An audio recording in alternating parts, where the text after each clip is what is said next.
Okay, तो ये सारे टॉपिक्स हैं आपके इस बुक के अंदर। ठीक है, और ये आपका कंटेंट है। अब फर्स्ट फॉर एग्जांपल आपके फर्स्ट जो सा टॉपिक है वो आपका मेटाबॉलिक रिस्पांस टू इंजरी है। ठीक है, जनरल सर्जरी का। अगर इस टाइम पे अगर आप डोगर की बुक उठाते हैं तो उसमें जितने भी टॉपिक्स लिखे हुए हैं पूरे बुक के अंदर 450 प्लस जो पेजेस हैं, उसको हमने कंपाइल करके इस पीडीएफ के अंदर जो सा वो रखा है। जो लेक्चर है उसके अंदर मैं metabolic response to the injury को डिटेल के अंदर समझाऊंगा। सिर्फ आपने पीडीएफ से क्या करना है, आना है, pathophysiology, sign and symptoms, clinical presentation, और सबसे इंपॉर्टेंट जो हमारे एनआरई के अंदर पूछा जाता है, investigation of choice, treatment of choice, और उसके जो क्लूज हैं। इसके अलावा इसके अंदर आपके जो क्लिनिकल एमसीक्यूज हैं वो आपने पढ़ लेंगे। That's it. ठीक है, and move move on to the next topic. कोई डिटेल नहीं, कोई इतना खपाने वाला सिस्टम नहीं है। जितना है उतना आप लोगों ने पढ़ना है, and that's more than enough. ठीक है, तो पहला जो हमारा टॉपिक है हम स्टार्ट करते हैं।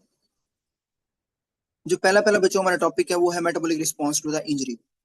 Metabolic response to the injury से पहले मैं आपको बता दूं कि ये टॉपिक क्योंकि इनिशियल टॉपिक है और इनके अंदर थोड़ा सा हमें टाइम लगेगा समझने के अंदर, ताकि आप आपके आगे जो सेक्शन के टॉपिक्स हैं वो आपके लिए इजी हो सके। तो पहला जो है वो कहता है मेटाबॉलिक रिस्पांस टू द,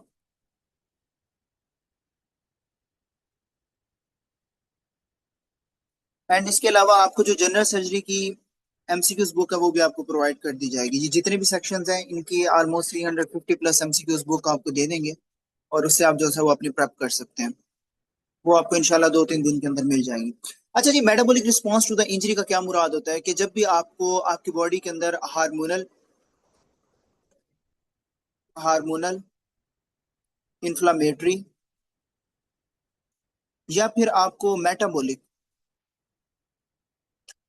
इसके अंदर कोई ना कोई चेंजेस आपको नजर आए आपकी बॉडी के अंदर किसी ट्रॉमा की वजह से। ठीक है, यानी कि कोई ना कोई इंजरी हुई, ट्रॉमा हुई, फॉर एग्जांपल आपका कोई सर्जिकल ऑपरेशन हुआ, बर्न्स यानी कि आपको आग वगैरह या कुछ भी ऐसा हुआ, सेप्सिस, या आप कहीं गिरे हैं, एक्सीडेंट हुआ है, उसकी वजह से सीवियर ब्लड लॉस हुआ है, उसकी वजह से होने वाली चेंजेस चाहे आपकी हार्मोनल हो, इन्फ्लामेटरी हो, या मेटाबॉलिज्म हो। ठीक है, यानी मेटाबॉलिक हो, इन सारों के अंदर उन चेंजेस को हम कहते हैं मेटाबॉलिक रिस्पांस टू इंजरी। यानी कि इंजरी के रिस्पांस में आपकी अपनी बॉडी का जो मेटाबॉलिक रिस्पॉन्ड है वो क्या कर रहा है। फॉर एग्जांपल हम पढ़ते हैं कि यार रिस्पॉन्ड होता कैसे। फॉर एग्जांपल आपकी बॉडी के अंदर इंजरी हुई, ठीक है ना। अब जो बॉडी के जो टिश्यूज होते हैं वो उनको क्या मिल रहा होता है, यानी कि जब भी इंजरी होती है आपकी जो बॉडी टिश्यूज होते हैं, जो बॉडी टिश्यूज होते हैं उनको क्या मिल रहा होता है, स्ट्रेस का सिग्नल मिल रहा होता है कि यार हमारी बॉडी के अंदर ना ये इंजरी हुई है। ठीक है, अब जैसे ही बॉडी टिश्यूज आपके इंजर्ड होते हैं आपको स्ट्रेस का सिग्नल मिलता है, तो उस स्ट्रेस के सिग्नल में आपका सबसे पहले आपका जो नर्वस सिस्टम होता है वो आपका एक्टिवेट होता है। ठीक है, नर्वस सिस्टम के साथ साथ आपका जो एंडोक्राइन सिस्टम होता है वो एक्टिवेट होता है। इसके साथ आपका जो इम्यून सिस्टम होता है वो आपका एक्टिवेट होता है। यानी कि इंजरी हुई, आपके बॉडी टिश्यूज डैमेज हुए, स्ट्रेस रिस्पांस आपका जनरेट हुआ, इसकी वजह से आपके तीनों सिस्टम यानी कि नर्वस सिस्टम, एंडोक्राइन सिस्टम और इम्यून सिस्टम आपके एक्टिवेट हो गए। ठीक है, अब जैसे ही ये एक्टिवेट होते हैं हमारी बॉडी को ये आइडिया हो जाता है कि यार हम अब मेरी बॉडी के अंदर चेंजेस करने की, यानी कि हमने चेंजेस करनी है, क्योंकि नॉर्मल कंडीशन तो नहीं है, इंजरी की कंडीशन है। तो आपकी बॉडी क्या करती है, आपकी बॉडी जो नॉर्मल मेटाबॉलिज्म है उससे चेंज करके सर्वाइवल मोड पे आ जाती है। ठीक है, इससे चेंज करके क्या आ जाती है, सर्वाइवल मोड के अंदर चली जाती है। अब इसके अंदर होता क्या है सर्वाइवल मोड के अंदर, कि आपकी जो स्टोर्ड ग्लूकोज होती है, फैट्स हैं, प्रोटीन्स हैं, वो एनर्जी के लिए यूज होते हैं। जब भी आपको ट्रॉमा वगैरह होता है और आपका जो सर्वाइवल मोड होता है वो आपका ऑन होता है, तो उसके अंदर आपकी जो ग्लूकोज होती है, फैट है, या आपकी जो प्रोटीन है, ये सारी चीजें जो है वो आपकी जो एनर्जी है उसके लिए जो है वो आपने आपकी यूज होने के लिए आ जाती है। ठीक है ना, और इससे जो है वो आपके जो वाइटल ऑर्गन्स होते हैं, आपकी ब्रेन है, हार्ट है, उसको जो है वो एनर्जी या ब्लड सप्लाई जो है वो मेंटेन कर रही होती है। ठीक है, तो जब भी आपका ट्रॉमा वगैरह या इंजरी होती है तो उसके अंदर जब भी आपके बॉडी टिश्यूज डैमेज होते हैं तो आपका स्ट्रेस रिस्पॉन्स होता है। उसकी स्ट्रेस में जैसे ही आपका nervous system, endocrine system, immune system activate होता है तो आपकी बॉडी सर्वाइवल मोड पे चली जाती है, और सर्वाइवल मोड के अंदर आपकी बॉडी को ग्लूकोज भी चाहिए, फैट भी, प्रोटीन भी, सारी चीजें ब्रेक डाउन होकर क्या बना रही होती है, एनर्जी। और सबसे इंपॉर्टेंट कौन से ऑर्गन्स होते हैं जिनको चाहिए, आपका सबसे इंपॉर्टेंट तो आपका ब्रेन होता है, ब्रेन के साथ साथ आपका हार्ट होता है। ठीक है, इनको जो है वो एनर्जी चली जाती है। अब व्हाट आर द कॉजेज, किस वजह से आपको जो मेटाबॉलिक रिस्पॉन्स है, किन कंडीशंस में आपको उनके अंदर चेंजेस नजर आ सकती हैं। फॉर एग्जाम्पल, आपको कोई मेजर सर्जरी हुई है आपकी, ठीक है, आपकी कोई मेजर सर्जरी हुई है, या कोई रोड ट्रैफिक एक्सीडेंट हुआ है, कोई फ्रैक्चर हुआ है, आप कहीं गिरे हैं, आपको चोट लगी है, ठीक है, या आप खेलते टाइम, आप अगर आप स्पोर्ट पर्सन है, उस टाइम पे अगर आपको फ्रैक्चर हुआ है, सबसे इंपॉर्टेंट बर्न्स, ठीक है, इसके अंदर, या सेप्सिस की कंडीशन हुई हो, हेमरेज हुए हो, इन सारी कंडीशंस के अंदर आपको सिवियर जो है वो इंजरी देखने को मिल रही होती है। अब दो किस्म की इंजरीज होती हैं, एक होती है स्मॉल और एक होती है आपकी सिवियर। दो किस्म की इंजरीज हैं, एक छोटी इंजरी की जिसको हम कहते हैं, और एक होती है सिवियर इंजरी। अब अगर छोटी इंजरी हुई है, अब फॉर एग्जाम्पल आपको, आप गिरे हैं, आपको सिर्फ सीटें वगैरह लगी हैं, आपको थोड़ा बहुत ऊपर से स्किन वगैरह डैमेज हुई है, तो उसके अंदर आपका माइल्ड रिस्पॉन्ड होता है, माइल्ड रिस्पॉन्स होता है मेटाबॉलिक का। लेकिन जब आपकी सीवियर इंजरी हुई हो, स्पेशली आपका बर्न्स, या पेशेंट किसके अंदर हो, सेप्सिस के अंदर हो, यानी कि हेमाटोजीनियस स्प्रेड हो, आपका ब्लड के थ्रू इंफेक्शन फैल रहा हो, उसके अंदर आपका जो मेटाबॉलिक रिस्पॉन्ड होता है, मेटाबॉलिक रिस्पॉन्स होता है, वो आपका ज्यादा होता है, ज्यादा कैटाबोलिज्म होती है, ठीक है ना, और उसकी वजह से ज्यादा आपको कॉम्प्लिकेशन शो होना स्टार्ट होती है और मेटाबॉलिक रिस्पॉन्स आपका ज्यादा होता है, ठीक है। हमारी बॉडी के अंदर जब भी आपकी टिश्यू इंजरी होगी, यानी कि आपके टिश्यूज जो है वो डैमेज होते हैं, तो उसके रिस्पॉन्स में आप देखें, जब भी आप कहीं गिरते हैं, आपको चोट लगती है, आपको इन्फेक्शन होता है, कुछ भी होता है, आपको सबसे पहले आपके जो पेन रिसेप्टर्स होते हैं वो आपके एक्टिवेट होते हैं। क्या होते हैं? आपके पेन रिसेप्टर एक्टिवेट होते हैं, ठीक है ना। जैसे ही आपके पेन रिसेप्टर एक्टिवेट होते हैं या आपके जो डैमेज टिश्यूज है वो एक्टिवेट होते हैं, तो उसकी वजह से जो आपके सिग्नल्स हैं वो आपके कहाँ जाते हैं? स्पाइनल कॉर्ड में। स्पाइनल कॉर्ड से आपके कहाँ पे जाते हैं? हाइपोथैलेमस में। ये थोड़ी सी मैं आपको बेसिक समझा रहा हूँ, तो इसलिए स्पाइनल कॉर्ड से, क्योंकि it's a general surgery not a systemic, तो स्पाइनल कॉर्ड से किसके अंदर जाते हैं? आपके हाइपोथैलेमस के अंदर। और हाइपोथैलेमस के अंदर जाके आपका जो सिंपैथेटिक नर्वस सिस्टम है वो आपको क्या हो जाता है? एक्टिवेट हो जाता है। और यहां से आपका सबसे इंपॉर्टेंट क्या रिलीज हो रहा होता है? Adrenaline, nor adrenaline, cortisol. Cortisol क्यों रिलीज हो रहा होता है? बिकॉज ऑफ स्ट्रेस, ठीक है, ये चीजें आपकी रिलीज हो रही होती हैं। इसके अलावा आपके जो इन्फ्लामेटरी साइटोकाइंस होते हैं वो आपके रिलीज हो रहे होते हैं, ठीक है। और जब आपकी इन्फ्लामेटरी साइटोकाइंस रिलीज होते हैं, जैसे इंटरल्यूकिन 1 है, 6 है, ये सारी चीजें, ठीक है ना। और उसकी वजह से आपका ब्लड जो ग्लूकोज है वो मैंने आपको ऊपर बताया कि वो आपका बढ़ता है और आपके जितने भी मेटाबॉलिक कैटाबॉलिक स्टेट होती है उनके अंदर चला जाता है। और इसके अंदर आपकी जो प्रोटीन्स होती हैं और आपकी जो ग्लूकोज है, फैट है, इनकी ब्रेक डाउन होती है और एनर्जी आपकी बॉडी के अंदर मिल रही होती है, ठीक है। ये दो चीजें। अब दो आपकी स्टेट होती हैं आपकी बॉडी के अंदर, एक आपकी एनाबोलिज्म, ठीक है। एनाबोलिज्म के अंदर क्या होता है? सिंपल याद रखें, आपके जो न्यूट्रिएंट्स होते हैं, प्रोटीन्स है, फैट है, ग्लूकोगॉन है, इसकी फॉर्मेशन होना, किसकी? प्रोटीन की, ग्लूकोगॉन की, आपके फैट की, इनकी क्या होना? फॉर्मेशन होना, इनका बनना, इसको कहते हैं हम एनाबोलिज्म, ठीक है ना। और इसकी मदद से आपकी बॉडी के अंदर एनर्जी का स्टोर होना। एनाबोलिज्म के अंदर क्या होता है कि आपके न्यूट्रिएंट्स यानी कि प्रोटीन, फैट, ग्लूकोगॉन, उससे जो है वो आपकी मसल जो है बिल्डिंग होती है, टिश्यू रिपेयर होता है और आपकी एनर्जी स्टोर होती है। एक कैटाबोलिज्म क्या होता है? कैटा यानी कि कांटा। इसके अंदर क्या होता है? ये जो आपकी प्रोटीन की, फैट की, ग्लूकोगॉन की जो प्रोडक्शन हुई होती है उसकी ब्रेक डाउन होना, इन सारी चीजों की काटना, इसको क्या करना? काटना। और उसकी क्या होना? इन सारी चीजों की क्या होना? ब्रेक डाउन होना, इनको तोड़ना, ठीक है। और इसके तोड़ने से आपकी बॉडी के अंदर एनर्जी प्रोवाइड करना। क्या प्रोवाइड करना? एनर्जी प्रोवाइड करना। और एनर्जी कब आती है? आपकी इंजरी के बाद। जैसे ही आपको इंजरी होगी आपका कैटाबोलिज्म स्टार्ट होगा। कैटाबोलिज्म जो है एनाबोलिज्म से जितनी भी आपकी स्टोर स्टेट होती है वो आपकी बॉडी के अंदर आ जाएंगी और बॉडी सर्वाइवल मोड के अंदर चली जाएगी। दैट्स इट, ठीक है। अब हमारी बॉडी के अंदर जब भी मेटाबॉलिक रिस्पांस होता है, यानी कि आपका मेटाबॉलिक रिस्पांस होता है, इंजरी होती है, तो उसके अंदर दो फेजेस होते हैं बच्चों, जो कि बहुत इंपॉर्टेंट है।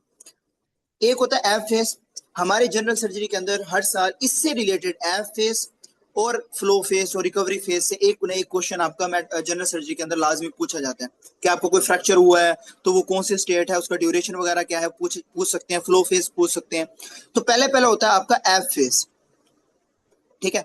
उसके बाद होता है आपका फ्लो फेस और उसके बाद होता है आपका रिकवरी फेस। रिकवरी फेस या आप कह सकते हैं एनाबोलिक फेस, जिसके अंदर आपकी चीजें स्टोर्ड होती हैं, ठीक है। ये तीन फेस आपका मेटाबॉलिक रिस्पांस के होते हैं। हमने इनको पढ़ना है एंड देन आपका टॉपिक खत्म। बच्चों एफ फेस के अंदर क्या होता है? एफ फेस तब होता है बच्चों जब आपकी फौरन से कोई इंजरी हुई है। क्या हो? आपकी बॉडी के अंदर इंजरी हुई है, ठीक है ना, और आपको 24 से 48 आवर्स के अंदर अंदर जो सा वो आपका एफ फेस स्टार्ट हो जाए। अब आपके पास जब पेशेंट आएगा एफ फेस का, आपको कैसे पता चलेगा कि यार ये एफ फेस का पेशेंट है? आपको कैसे पता चलेगा? एक तो पहली बात आपने माइंड में रखना है, फॉर एग्जाम्पल आपके पास इमरजेंसी के अंदर पेशेंट आया, ठीक है ना, आप फॉर एग्जाम्पल आप यहाँ पे बैठे हैं, आपके पास इमरजेंसी के अंदर जो है वो पेशेंट प्रेजेंट हुआ, ठीक है। अब आपने पता लगाना है कि यार ये एफ फेस में, फ्लो फेस में, ये रिकवरी फेस के अंदर है। फॉर एग्जाम्पल उसको इंजरी हुई है, ठीक है, वो आपने उससे टाइम पहले ड्यूरेशन पूछा कि हाँ जी ड्यूरेशन क्या है सर, इसको हम जो है ना वो फॉर एग्जाम्पल मुल्तान से आए हैं, ठीक है, और हमें आते आते 12 घंटे हो गए, it mean less than 24 hour, ठीक है। लेस देन 24 आवर के अंदर आपने समझ जाना कि यार इसका एफ फेस स्टार्ट हो चुका है, ठीक है ना। और इसके अंदर आपकी जो बॉडी है वो क्या कर रही है? जो एनर्जी है वो प्रिजर्व कर रही है, पहला पॉइंट, ठीक है। यानी कि आपको इंजरी हुई, ब्लड लॉस हुआ, ठीक है, ब्लड वॉल्यूम कम हुआ, वेनस जो वेनस रिटर्न है वो कम हुआ, प्रीलोड कम हुआ, यानी कि आपकी जो बॉडी है वो इस टाइम पे, यानी कि आपकी जो एफ फेस है उसके अंदर जो हाइपोडायनामिक स्टेट है उसके अंदर यानी कि चली गई है। अब आपको पता कैसे चलेगा? आपने चेंजेस देखनी है एफ फेस की, कौन कौन सी आपको जो है वो चेंजेस देखने को मिल रही होती है। सबसे इंपॉर्टेंट, कार्डिक आउटपुट उसका कम हो चुका होता है, ऑक्सीजन जो कंजप्शन है वो आपकी कम हो चुकी होती है, जो मेटाबॉलिक रेट है वो आपका कम हो चुका होता है। इसके अलावा जो आपका बॉडी टेम्परेचर है वो आपका कम हो जाता है, ठीक है, जब आपकी बॉडी के अंदर एनर्जी जो है वो नहीं यूज हो रही होती। बाकी जो आपकी टिश्यू की परफ्यूजन है वो आपकी क्या हो जाती है? कम, यानी कि जितनी भी चीजें होती हैं आपकी कम हो जाती हैं as compare to the stress hormone आपके क्या हो जाते हैं आपके बॉडी के अंदर ज्यादा। इसके अलावा बॉडी के अंदर वैजो कंस्ट्रिक्शन होती है, और याद रखें वैजो कंस्ट्रिक्शन जब होती है, जब भी नर्स याद रखें, जब भी नर्स पेशेंट का हाथ पकड़ के she just want to try for IV line, उससे कभी भी आईवी लाइन नहीं लगती। Remember this clue. जब भी आपको आपकी बॉडी के अंदर इंजरी होगी, टिश्यू परफ्यूजन कम होगी, ऑक्सीजन सेचुरेशन कम होगी, जो पेन रिसेप्टर्स होंगे वो स्टिमुलेट होंगे, आपकी बॉडी के अंदर पेरिफेरल वैजो कंस्ट्रिक्शन हो जाएगी। और पेरिफेरल वैजो कंस्ट्रिक्शन जब होगी तो उसके अंदर बच्चों आपकी जो वेन्स होती हैं वो आपके हाथ पे नजर नहीं आती, ये बात याद रख लें। और बॉडी के अंदर जो लैक्टेट होता है वो आपकी बॉडी के अंदर क्या हो जाता है? ज्यादा हो जाता है। अब एफ फेस के अंदर पेशेंट प्रेजेंट हुआ, टैकीकार्डिया, पेशेंट प्रेजेंट हुए with history of tachycardia, hypotension, यानी कि पेशेंट जो है वो आपके पास क्लिनिकल प्रेजेंट है कैसे है? हाइपोटेंशन, ठीक है, विद कोल्ड पेल स्किन, ठीक है। मैं इसकी आपको अगर डिटेल बताने लग जाऊं तो बहुत टाइम हो जाएगा, तो इसलिए मैं आपको शॉर्ट शॉर्ट बता रहा हूँ। स्वेटिंग, ओलिगोयूरिया, यानी कि कॉमन कॉमन जो चीजें होती हैं वो आपको इस तरीके से प्रेजेंट होती हैं, ठीक। ये आपको हो गया एफ फेस, ये आपने प्रेजेंटेशन एफ फेस की याद रखनी है ताकि आपको आइडिया हो इमरजेंसी के अंदर भी, आपको अपनी रियल लाइफ के अंदर भी। फिर आपका आ जाता है फ्लो फेस। बच्चों फ्लो फेस के अंदर क्या होता है कि जब भी अगर पेशेंट आपका यानी कि 24 आवर के अंदर अंदर आपके पास आ गया और आपने उसको अच्छे तरीके से रिसेसिटेट कर दिया, यानी कि रिसेसिटेट कैसे किया? आपने सबसे पहले क्या लगाना है? फ्लूइड। उसके बाद आपने क्या लगाना है? ब्लड। ये दो चीजें अगर आपने प्रोवाइड कर दी तो आपका पेशेंट कहीं पे भी नहीं जाएगा, यानी कि पेशेंट को स्ट्रोक का, पेशेंट को हाइपोपरफ्यूजन का, हाइपोवोलेमिक शॉक का, या कोई भी ऐसा मसला फेस करने को नहीं मिलेगा अगर आप टाइमली पेशेंट को फ्लूइड और ब्लड दे दें। अब इससे होता क्या है? आपकी जो टिश्यू की जो परफ्यूजन थी, जो टिश्यू की परफ्यूजन थी जो कम हुई थी, वो आपकी हो जाएगी, इंप्रूव हो जाएगी, ठीक है ना। और पेशेंट एफ फेस से फ्लो फेस के अंदर एंटर कर जाएगा, ठीक है ना। और वो फेस थी हाइपोडायनामिक, यानी कि ये, और ये फेस कौन सी होती है? हाइपर मेटाबॉलिक, यानी कि आपने टाइमली पेशेंट को चीजें प्रोवाइड कर दी, और ये क्या होती है आपकी हाइपर मेटाबॉलिक। और इसके अंदर जो सारी चीजें ऊपर कम हो रही थी, कार्डियक आउटपुट, ऑक्सीजन, सारी चीजें, वो आपने चीजें प्रोवाइड कर दी, तो इसके अंदर आपकी कार्डियक आउटपुट भी ज्यादा, ऑक्सीजन कंजप्शन भी ज्यादा, और सबसे इंपॉर्टेंट मेटाबॉलिक रेट भी ज्यादा। ठीक है। अब फ्लो फेज के अंदर आपके दो पार्ट्स होते हैं, यानी कि आपकी, आप देखें ना, आपने चीजें तो दे ली बॉडी के अंदर, टिश्यू टिश्यू की जो परफ्यूजन जो आपकी कम हो रही थी वो भी आपकी ठीक हो गई है, ठीक है ना, आपकी जो क्या कहते हैं रिस्पॉन्स था वो भी ठीक हो गया। लेकिन हुआ कैसे? जो आपको मैंने दो स्टेजेस बताई थी, एक कैटाबोलिक और एक एनाबोलिक, ये आपकी फ्लो फेज की वो होती है, स्टेट होती है, एक कैटाबोलिक और एक एनाबोलिक। तो कैटाबोलिक के अंदर क्या था कि जैसे ही आपका जो परसिस्टेंट स्ट्रेस था, उसकी वजह से आपकी बॉडी के अंदर कॉर्टिसोल, कैटाकोलामाइंस, ग्लूकोगॉन ज्यादा रहे, ठीक है ना, और जो पेशेंट था वो आपको क्या हो गया, उसके अंदर फैट की ब्रेकडाउन हुई, और उसके अंदर जो था वो कैटाबोलिक स्टेट जो था वो एक्टिवेट हो गया, ठीक है, कि आपकी ग्लूकोनियोन, यानी कि आपकी बॉडी के अंदर जो ग्लूकोज है उसकी फॉर्मेशन होना स्टार्ट होगी, यानी कि स्टोर्ड फॉर्मेशन जो मैंने आपको बताई थी, ठीक है। और एनाबोलिक फेज के अंदर क्या होता है, जो कि आपका लास्ट फेज होता है आपका इंफ्लेमेटरी रिस्पांस के बाद, कि आपकी बॉडी जो है वो आपका रिकवरी फेज के अंदर जा रही है। यानी कि पहले पहले आपका फ्लो फेज था, एब फेज था, पेशेंट प्रेजेंट हुआ, कार्डिक आउटपुट कम था, सारी चीजें कम थी, हाइपोडायनामिक स्टेज थी, फिर उसके बाद आपने फ्लूइड दिया, ब्लड दिया, फ्लूइड रश किया, हर चीज प्रोवाइड की, उसके बाद पेशेंट किस में आ गया, फ्लो फेज के अंदर आ गया। फ्लो फेज के आने के बाद पेशेंट किसके अंदर आ गया, उसके अंदर कैटाबोलिक रिस्पांस आपका एक्टिवेट हो गया। उसके बाद आपका पेशेंट जो है वो आप रिस्पांस जा रहा है रिकवरी फेज के अंदर, यानी कि एनाबॉलिक या रिकवरी फेज। तो इसके अंदर क्या होता है, आपका जो ब्लीडिंग होती है वो आपकी कंट्रोल्ड हो जाती है, इसके अलावा आपकी जो इन्फ्लामेशन है वो आपकी क्या हो जाती है, कम हो जाती है, ठीक है ना। इसके अलावा आपको जो स्ट्रेस है वो आपका क्या हो जाता है, नॉर्मल हो जाता है, और दोबारा से आपकी जो प्रोटीन है उसकी जो सिंथेसिस है वो आपकी क्या हो जाती है, नॉर्मल हो जाती है, और आपकी बॉन्ड की जो हीलिंग्स है वो अब आपकी इंप्रूव कर जाती है, ठीक है। तो रिकवरी फेज के अंदर आपने याद रखना है कि पेशेंट का वेट गेन होगा, मसल स्ट्रेंथ होंगे, फैट रिस्टोर हो जाएगा, और वाउंड आपका क्या हो जाएगा, मैच्योर हो जाएगा, ठीक है। तो आपने इस तरीके से आपने एब फेज और कैटाबॉलिक फेज को आपने जो है या रिकवरी फेज को आपने याद रखना है। नाउ अब आपके बुक के अंदर क्या लिखा हुआ है, क्लिनिकल प्रेजेंटेशन क्या है, a young trauma patient may have tachycardia, tachycardia किस फेज में था, एफ फेज के अंदर, pale F phase, oliguric F phase, despite a normal blood pressure that is compensated shock. No what are the clinical diagnosis supported by, आपने CBC करवानी है, ठीक है, सीबीसी के अंदर आपने हेमोग्लोबिन या आपने जो वेट लॉस वगैरह है, सॉरी आपका जो ब्लड लॉस है उसे असेस करना है, यानी कि डब्ल्यूबीसी वगैरह को देखना है। इसके अलावा लैक्टेट मैंने अभी आपको बताया, एबीजीज या बीबीजीज आपने जो भी भेजनी हो वो आपने देख सकते हैं, यानी कि आपका मेटाबॉलिक एसिडोसिस वगैरह है या नहीं है वो आपने देखना होता है। ईसीजी जो स्वेटिंग की हिस्ट्री थी उसमें जो था वो आपने ईसीजी, फास्ट स्कैन, अगर ट्रॉमा है और ट्रॉमा के अंदर आपके पास कभी भी, ये आपने अलहदा भी पढ़ना है, ट्रॉमा के अंदर जब भी आपके पास पेशेंट प्रेजेंट हो और अनकॉन्शियस हो तो आपने सबसे पहले फास्ट स्कैन करवाना होता है। ये आपका मई 2025 ये 6 के अंदर आपका क्वेश्चन आया हुआ था। Decide echo and cross match, यानी कि ब्लड के लिए। What are the investigation of choice, investigation of choice क्या हो सकती है आपकी, जो पेशेंट आपके पास आता है तो क्लिनिकल जो परफ्यूजन असेसमेंट है, यानी कि सीरम लैक्टेट है, मेटाबॉलिक एसिडोसिस को देखने के लिए आपने वो करवाना होता है। और ट्रीटमेंट में आपने एबीसीडी, ये तो आपने लाजमी याद रखना है ना हर जगह के ऊपर, ABCD, resuscitation, oxygen and airways. हाँ एक और चीज, ये जो सा पॉइंट है ना, कंट्रोल ब्लीडिंग या लार्ज बोर आईवी फ्लूइड, बच्चों ये आपका इमरजेंसी के अंदर इनिशियल स्टेट के अंदर आपने पहले बताना है। यानी अगर आपसे कोई पूछे ना what is the treatment of choice, तो एबीसीडी के बाद आपने सबसे जो सेकंड बताना है वो आपने बताना है आपका फ्लूइड, फ्लूइड रश करना, ठीक है। तो ये आपका ट्रीटमेंट है, और ट्रीटमेंट ऑफ चॉइस आपका क्या है, एबीसीडी रिससिटेशन, ये आपका सबसे important of treatment of choice होता है। उसके बाद हाई यील्ड में आपने क्या रखना है, tachycardia is usually early, hypotension, lactate reflect the tissue perfusion and do not clinical resuscitation for investigation. ये आपके जो है वो एमसीक्यूज है। वो कहता है trauma patient is anxious, pulse 128, capillary refill 5 second and urine output 15 ml per hour, यानी कि यूरिन आउटपुट क्या हो रहा है, बहुत ज्यादा।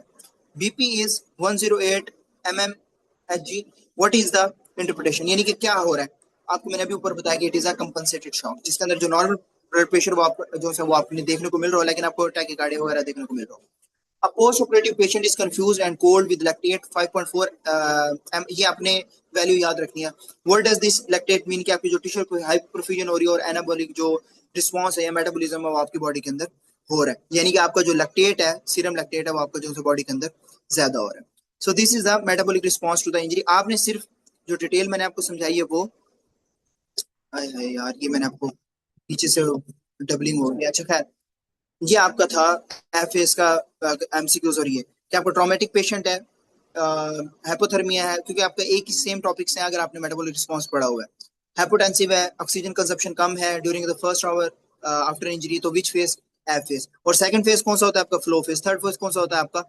मेटाबॉलिक या आपका जो एनाबॉलिक फेज होता है, रिकवरी फेज होता है। सेकंड टॉपिक कि classification and recognization of the shock. सबसे इंपॉर्टेंट, सबसे इंपॉर्टेंट आपका, आप अगर फिजियो वगैरह, आप अगर सीवीएस वगैरह पढ़ रहे हैं तो उसके अंदर सबसे इंपॉर्टेंट एक शॉक का क्वेश्चन आपका लाजमी हर साल आपका आता है। उससे पहले मैं आपको सिर्फ एक चीज बता देता हूं,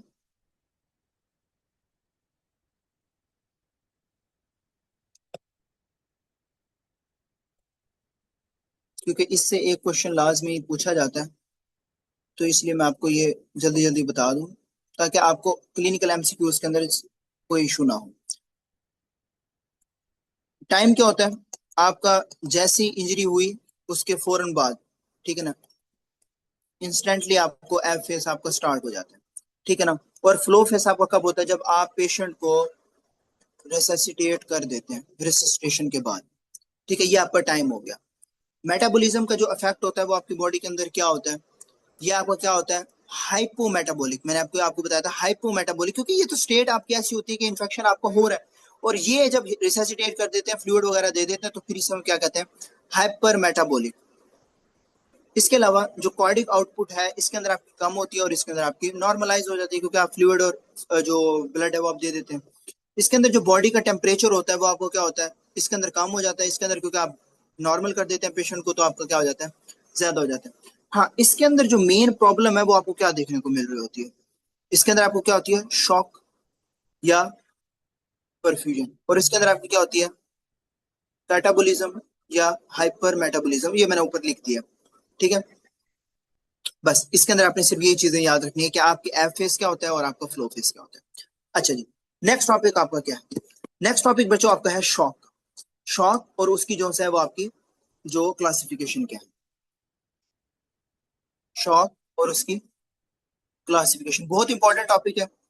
ये भी हम इंशाल्लाह 10 मिनट के अंदर खत्म करें। शॉक के अंदर होता क्या?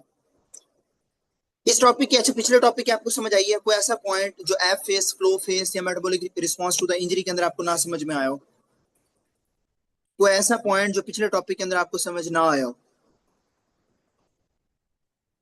सर प्लीज ये रिवाइज कर दें सर एक बार, क्योंकि मैं थोड़ा सा समरी लेट बता आया दें? हूँ तो अच्छा समरी बता माजरा दें। चाहता हूँ। देखो बच्चों, जब भी आपकी बॉडी के अंदर इंजरी होगी, ठीक है ना, ठीक है, जब भी आपकी बॉडी के अंदर इंजरी होती है बच्चों, जब भी आपकी बॉडी के अंदर इंजरी होती है, इंजरी के बाद आपका जो स्ट्रेस रिस्पॉन्स है वो आपका ज्यादा हो जाता है। जब भी आपकी बॉडी के अंदर स्ट्रेस रिस्पॉन्स ज्यादा होगा तो आपके जो टिश्यूज होते हैं उनके अंदर जो ऑक्सीजन की कंजप्शन होती है वो आपकी कम हो जाती है। And this is the first response to activate your nervous system, your endocrine system, and as well as your immune system, ठीक है।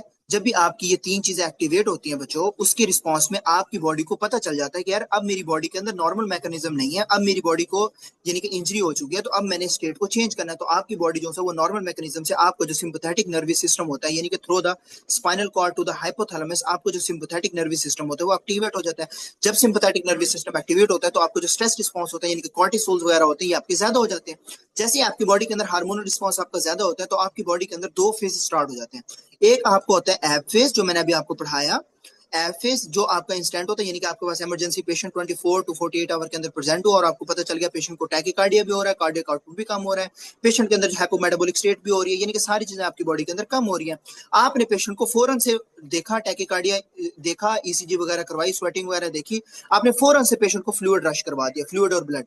आपने फ्लूइड को रश करवाया, 24 टू 48 आवर पेशेंट जो रिसेसिटेट कर गया, पेशेंट के अंदर मेटाबॉलिज्म होगी, कार्डियक आउटपुट भी ठीक हो गया, परफ्यूजन भी ठीक होगी, ऑक्सीजन कंजप्शन भी ठीक होगी, पेशेंट पेशेंट जो है नॉर्मल हो गया, उसके बाद पेशेंट जो है वो आपका एनाबॉलिक फेज यानी कि रिकवरी फेज के अंदर चला गया, और आपने पेशेंट को देखा कि यार पेशेंट मेरा किसके अंदर जा रहा है, ऐसा ऐसा जो है वो नॉर्मल स्टेज के अंदर जा रहे हैं, यानी कि उसके अंदर प्रोटीन की ब्रेकडाउन जो है कम हो चुकी है, फैट भी बिल्कुल ठीक हो चुका है, और बॉडी जो है वो आपकी नॉर्मल स्टेट के अंदर आ गई, और पेशेंट भी ऑक्सीजन फ्री हो चुका है, ठीक है ना। और उसके बाद जो है वो पेशेंट आपका रिकवरी फेज के अंदर जो है वो आपका आ जाते हैं, ठीक है। और दैट्स इट, सर ठीक है। और काइंडली बाकी ये जो क्लिनिकल सर प्रेजेंटेशन है वो आप एमसीक्यू से देख लीजिएगा। क्लियर सर कौन सी बच्चों? बुक और फॉलो किसी को करें अगर इसके समय लिए नहीं आई प्लीज? तो काइंडली पूछ लें। मेरी आवाज आ रही है सर आपको? प्लीज मुझे ये बताएं सर, ये कौन सी बुक फॉलो करें सर इसके लिए, जनरल सर्जरी के लिए? क्या बोल रहे हैं मैं कहा सर कौन सी बुक फॉलो करें सर्जरी के लिए? बच्चों? फॉलो सिर्फ आपने यही बुक करनी है जो मैं आपको प्रोवाइड करूंगा, ये वाली। अच्छा सर, तो इसको जो शुरू शुरू में आपने सर वो दिया है ना, वो भी काइंडली दे दीजिए, क्योंकि मैं 10 मिनट लेट आया हूँ सर। वो मैं लेक्चर आपको माजरत चाह प्रोवाइड कर दूंगा बच्चे, लेक्चर आपको प्रोवाइड कर देंगे। ठीक है सर, शुक्रिया सर। ओके, नेक्स्ट जो आपका टॉपिक है वो है आपका शॉक का, और ये टॉपिक आपने अच्छे से तैयार करना है, क्योंकि आपने आपके जो कार्डियोवास्कुलर सिस्टम है उसके अंदर सबसे इंपॉर्टेंट आपका ये शॉक का है। और बच्चे अमूमन मैं खुद भी ऑब्स्ट्रक्टिव शॉक, कार्डियोजेनिक शॉक के अंदर बहुत ज्यादा जो है वो डिस्टर्ब रह जाता हूँ कि मुझे उस चीज की समझ नहीं आती कि यार आइदर जो पेशेंट की प्रेजेंटेशन है वो कार्डियोजेनिक की है या ऑब्स्ट्रक्टिव की है। ये सबसे मेन कंफ्यूजन होती है, तो आपने इस चीज को अच्छे से समझना। शॉक के अंदर होता क्या है? शॉक एक्चुअल में आपकी एक लाइफ थ्रेटनिंग कंडीशन होती है, जिसके अंदर आपका जो सर्कुलेटिंग सिस्टम होता है, आपका जो सर्कुलेटिंग सिस्टम होता है जो सर्कुलेटिंग सिस्टम होता है उसमें आपके जो सिस्टम टिश्यूज होते हैं, यानी कि सिस्टमैटिक टिश्यूज होते हैं, आपकी बॉडी के टिश्यूज होते हैं, उनको अर्जेंटली ब्लड और ऑक्सीजन, ये दोनों चीजें चाहिए होती हैं। शॉक के अंदर आपकी बॉडी को ब्लड और ऑक्सीजन चाहिए होता है। सेल्स को ऑक्सीजन और न्यूट्रिएंट्स कम मिल रहे होते हैं, तो उनको ब्लड और ऑक्सीजन चाहिए होता है। इसलिए याद रखें, शॉक का मतलब सिर्फ ये नहीं होता कि आपका ब्लड प्रेशर कम हो गया है, या ब्लड प्रेशर जो सा वो ज्यादा हो गया है। क्या पेशेंट बीपी इनिशियली उसका नॉर्मल होता है, लेकिन जो टिश्यू की परफ्यूजन होती है ना, आपका जो ऑक्सीजन सबसे इंपॉर्टेंट पॉइंट, ये आपकी कम होना स्टार्ट हो जाती है, और इसलिए आपकी बॉडी के अंदर जो है वो शॉक डेवलप होता है, और उससे जो है वो आपका जो बीपी भी आपको कम देखने को मिल रहा होता है, और आपकी ऑक्सीजन की कंजप्शन भी कम होती है। अब नॉर्मल में क्या होता है, जैसे ही आपका हार्ट पंप करता है तो आपके जो ब्लड वेसल्स होते हैं वो आपके टिश्यूज को जो है ऑक्सीजनेटेड ब्लड दे देते हैं। लेकिन शॉक के अंदर क्या होता है कि जब भी आपकी बॉडी के अंदर सर्कुलेटिंग वॉल्यूम कम होता है, वो मैं आपको एक पॉइंट टू पॉइंट बताऊंगा। जब भी आपका सर्कुलेटिंग वॉल्यूम कम होता है, यानी कि आपकी अपनी बॉडी के अंदर ब्लड कम हो चुका है, या आपका जो हार्ट है वो पंप करना फेल हो चुका है, यानी कि हार्ट फेलियर हो चुका है, या आपकी जो वेसल्स हैं वो आपकी डायलेट हो चुकी हैं और एक्सेसिवली डायलेट हो चुकी हैं, ठीक है ना, या किसी ना किसी किस्म की जो है वो आपको ऑब्स्ट्रक्शन देखने को मिल रही हो, इन सारी कंडीशंस के अंदर क्या होता है कि आपकी हार्ट का कार्डिक आउटपुट कम हो जाता है।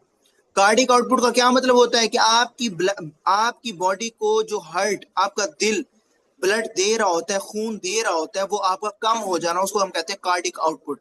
जब कार्डिक आउटपुट कम होगी, जब ऑक्सीजनेटेड ब्लड आपकी जिस्म में नहीं मिलेगा, आपको आपके टिश्यूज में नहीं मिलेगा, तो ऑक्सीजन डिलीवरी भी क्या हो जाएगी?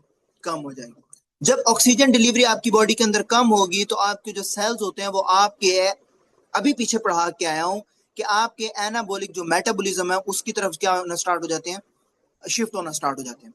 और उसके अंदर जब आपका जो एनारोबिक मेटाबॉलिज्म है वो आपका एक्टिवेट होता है, तो आपकी एटीपी की जो प्रोडक्शन होती है वो आपकी क्या हो जाती है? कम।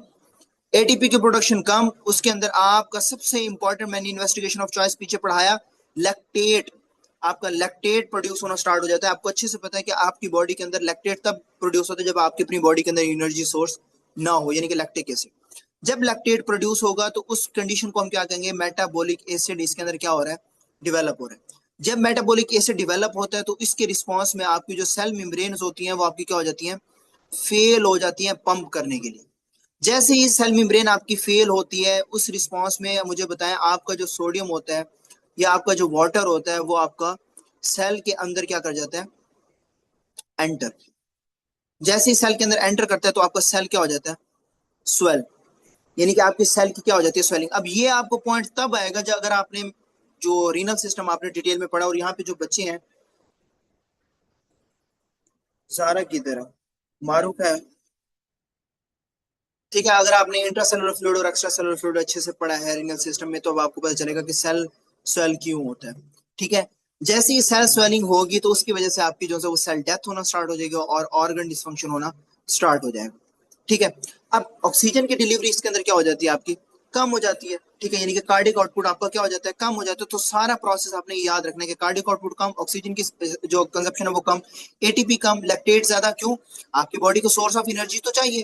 तो आपकी बॉडी क्या करती है, जो फैट्स होते हैं या अनरिलेटेड कार्बोहाइड्रेट्स होते हैं उनसे एनर्जी लेना स्टार्ट कर देती है और बॉडी के अंदर एसिड ज्यादा हो जाती है। जैसे हम मोस्ट होमोन डीके जो कहते हैं, जिसके अंदर हमें डायबिटिक एसिडोसिस देखने को मिल रहा होता है। ठीक है, और सेल मेम्ब्रेन भी फेल हो जाती है और आखिर में आपकी जो सेल क्या हो जाती है, स्वेल। अब what are the classification of shock, यानी कि आपकी शॉक की क्लासिफिकेशन क्या है।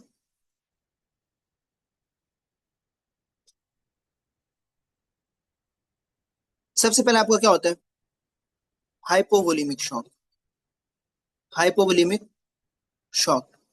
Second, cardiogenic shock, distributive shock, obstructive shock.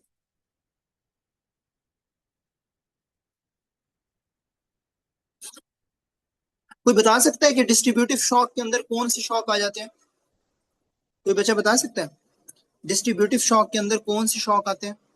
Distributive का मतलब है डिस्ट्रीब्यूट होना, तो डिस्ट्रीब्यूट किस चीज में हो रहा होता है, कोई बच्चा बता सकता है। तो यहाँ पे अल्लाह का वली बैठा हो जो बताना चाहता हो।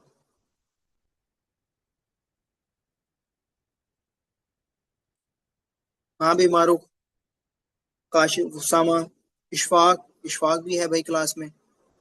बताओ, डिस्ट्रीब्यूटिव शॉक कभी नहीं पढ़ा आपने सीवीएस के अंदर। भाई डिस्ट्रीब्यूटिव शॉक आपका तीन चीजों के अंदर होता है, याद रख लो। सर सेप्टिक, सेप्टिक, हाँ सेप्टिक, एनाफाइलेक्टिक, एनाफिलेक्टिक और न्यूरोजेनिक। न्यूरोजेनिक। न्यूरोजेनिक शॉक का क्वेश्चन आपका जून 2025 के अंदर आया हुआ है, पढ़ लेना जाकर। ठीक है, और ये उठाया गया था आपका यूएसएमएलई स्टेप 1 की बुक से उठाया हुआ था सीवीएस सिस्टम से, और वही लाइन उसने कोल्ड एक्सट्रीमिटी वगैरह दिए हुए थे, तो वो हाइपोवोलेमिक शॉक का दिया हुआ था। अच्छा जी, सबसे पहला पहला हम पढ़ते हैं हाइपोवोलेमिक शॉक। हाइपोवोलेमिक शॉक क्या होता है बच्चों, हाइपोवोलेमिक शॉक का मतलब ये होता है कि जब भी आपकी जिस्म से ब्लड या फ्लूइड लॉस होता है, जब भी आपकी बॉडी से क्या होता है, आपका फ्लूइड या आपका खून जब भी लॉस होता है, उसकी वजह से आपकी बॉडी के अंदर, यानी कि फॉर एग्जांपल आप एक गिलास के अंदर पूरा पानी भरते हैं। ठीक है, आपने पूरा पानी भरा और इस पानी के अंदर से आपने जो है वो पानी को गिरा दिया और आपका पानी इतना रह गया। अब मुझे बताएं, अब पानी का जो सर्कुलेटिंग वॉल्यूम है वो आपको क्या हो चुका है, कम हो चुका है। ठीक है ना, पहले जितना नहीं रहा। तो इसकी वजह से जब भी आपकी बॉडी के अंदर फ्लूइड या ब्लड लॉस होता है, तो उसकी वजह से आपकी बॉडी के अंदर, आपके जिस्म के अंदर जो सर्कुलेट करने वाला वॉल्यूम होता है, जो आपकी बॉडी के अंदर जा रहा होता है, वो आपका कम हो जाता है। क्यों, ऑलरेडी आपकी बॉडी के अंदर जो है वो वॉल्यूम लॉस हो चुका है। उसकी वजह से अगर आपकी बॉडी के अंदर दिल से आपकी बॉडी के अंदर अगर कम जा रहा है, यानी कि हार्ट से आपकी बॉडी के अंदर कम जा रहा है, तो मुझे बताएं जो वेनस रिटर्न होगा वो आपका कम होगा या ज्यादा होगा। हाँ बच्चों, वेनस रिटर्न कम होगा या ज्यादा होगा। अगर सर्कुलेटिंग वॉल्यूम कम है तो आपका वेनस रिटर्न कम होगा या ज्यादा होगा, ये मुझे बता दो। एक्सीलेंट, आपका जो वेनस रिटर्न है वो भी आपका कम होगा। क्यों, फ्लूइड लॉस हो रहा है, बॉडी के अंदर वॉल्यूम ही नहीं है, बॉडी के अंदर ब्लड ही नहीं है, तो वेन के अंदर कैसे आ जाएगा। जब बॉडी के अंदर वेनस रिटर्न कम होगा तो आपका जो प्री लोड होता है वो भी कम हो जाएगा, because preload is directly proportional to the cardiac output. Venous return, preload भी आपका कम, जब प्री लोड आपका कम तो आपका स्ट्रोक वॉल्यूम भी कम, जब आपका स्ट्रोक वॉल्यूम कम, एक्सीलेंट मारो, कार्डिक आउटपुट भी कम। What is the stroke volume, stroke volume क्या होता है, याद रखें, जब भी आपका हार्ट पंप करता है, जब भी आपका दिल पंप करता है सिस्टोलिकली आपके ब्लड को जिस्म की तरफ फेंकता है थ्रू द ऑर्टा, उसमें आपका जो कार्डिक आउटपुट है वो मेजर किया जाता है और उससे टोटल आपका स्ट्रोक वॉल्यूम होता है कि आपकी जो ब्लड है उसकी तरफ से कितना स्ट्रोक मिला है, कितना पंप मिला है, कि आपका जो दिल है उसने खून को जो से जिस्म की तरफ फेंका है। तो जब आपका प्री लोड कम, स्ट्रोक वॉल्यूम कम, उसकी वजह से आपका कार्डिक आउटपुट भी कम। जब आपका कार्डिक आउटपुट कम, बच्चों मुझे ये बताएं, जब आपका बॉडी की तरफ खून नहीं जा रहा तो उस खून के अंदर जो ऑक्सीजनेटिव ब्लड है उसके अंदर ऑक्सीजन होगी, ऑक्सीजन की मिकदार कम होगी, तो बच्चों आपकी जो टिश्यू की परफ्यूजन होगी एट द एंड पॉइंट, जो मेटाबॉलिक रिस्पांस में बताया है, वो भी आपकी कम हो जाएगी। जब टिश्यू परफ्यूजन कम होगी, that is called as hypovolemic shock. आपकी बॉडी के अंदर किसी भी किस्म के फ्लूइड, ब्लड के लॉस होने की वजह से आपकी बॉडी के अंदर ये सारा मैकेनिज्म हो, इसको हम कहते हैं हाइपोवोलेमिक शॉक। क्या कहते हैं हम? Hypovolemic shock. What are the causes? What are the causes? सबसे इंपॉर्टेंट आपके पास इमरजेंसी में 1000 दफा ये पेशेंट आएगा हेमोरेजिक शॉक का, हेमोरेजिक कॉजेस का। क्या हो रहा है? External bleeding. क्या हो रहा है? External bleeding. अभी मैंने आपको ऊपर पढ़ाया किस चीज का लॉस हो रहा है? ब्लड का लॉस हो रहा है।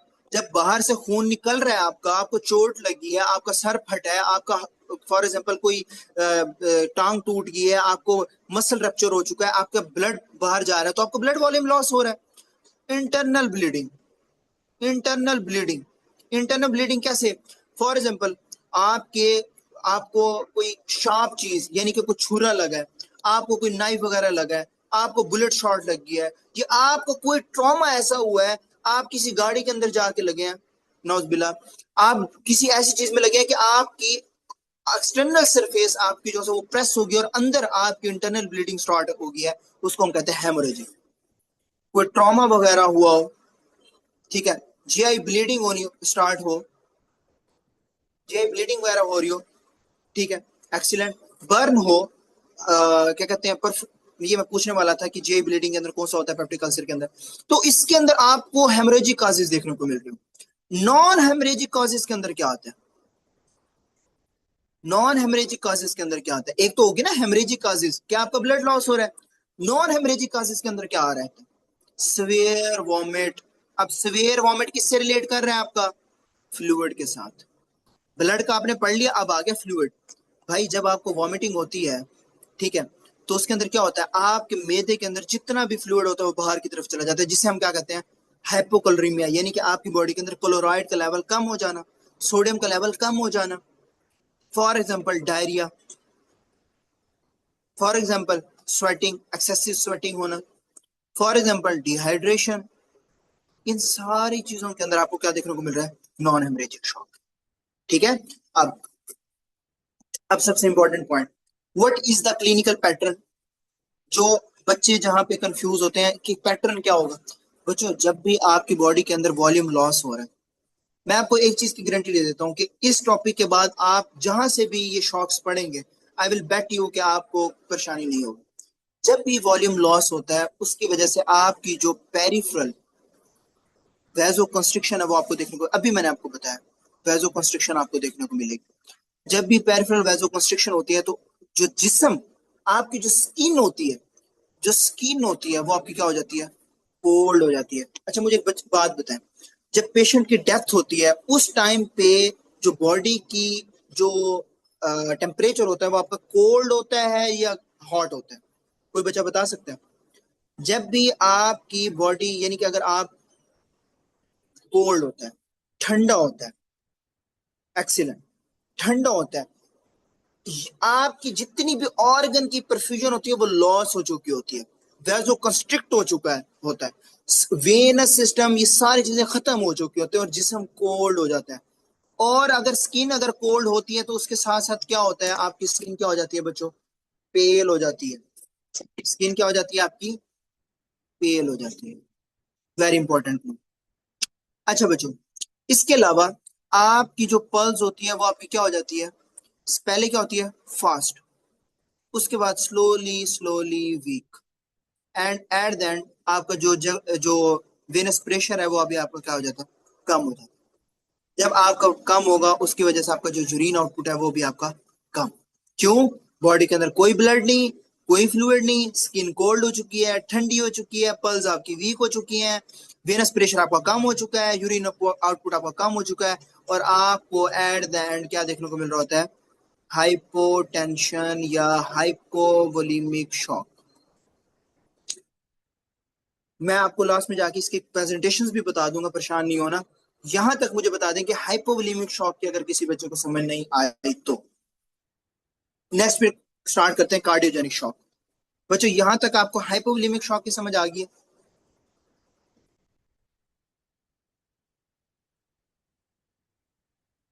समरी मारूफ बच्चा आखिर में बता दूंगा, वो आखिर में बता देता हूँ, वो लास्ट में मैं आपको टेबल पढ़ा दूंगा, ठीक है? अच्छा, अब आ जाए कार्डियोजेनिक शॉक।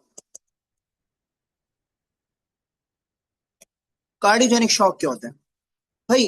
अब आप कहेंगे यार हाइपोवोलेमिक शॉक भी सेम है, यहाँ पे भी वॉल्यूम जोन सा। बच्चों कार्डियोजेनिक शॉक में एक बात याद रख लें, आपका जो सर्कुलेटिंग वॉल्यूम है ना, यानी कि आपके दिल के अंदर जो ब्लड है वो ठीक है, सर्कुलेटिंग वॉल्यूम बिल्कुल ठीक है, आपका सर्कुलेटिंग वॉल्यूम वो आपका बिल्कुल ठीक है, कोई मसला नहीं है सर्कुलेटिंग वॉल्यूम में, वो आपका पड़ा है।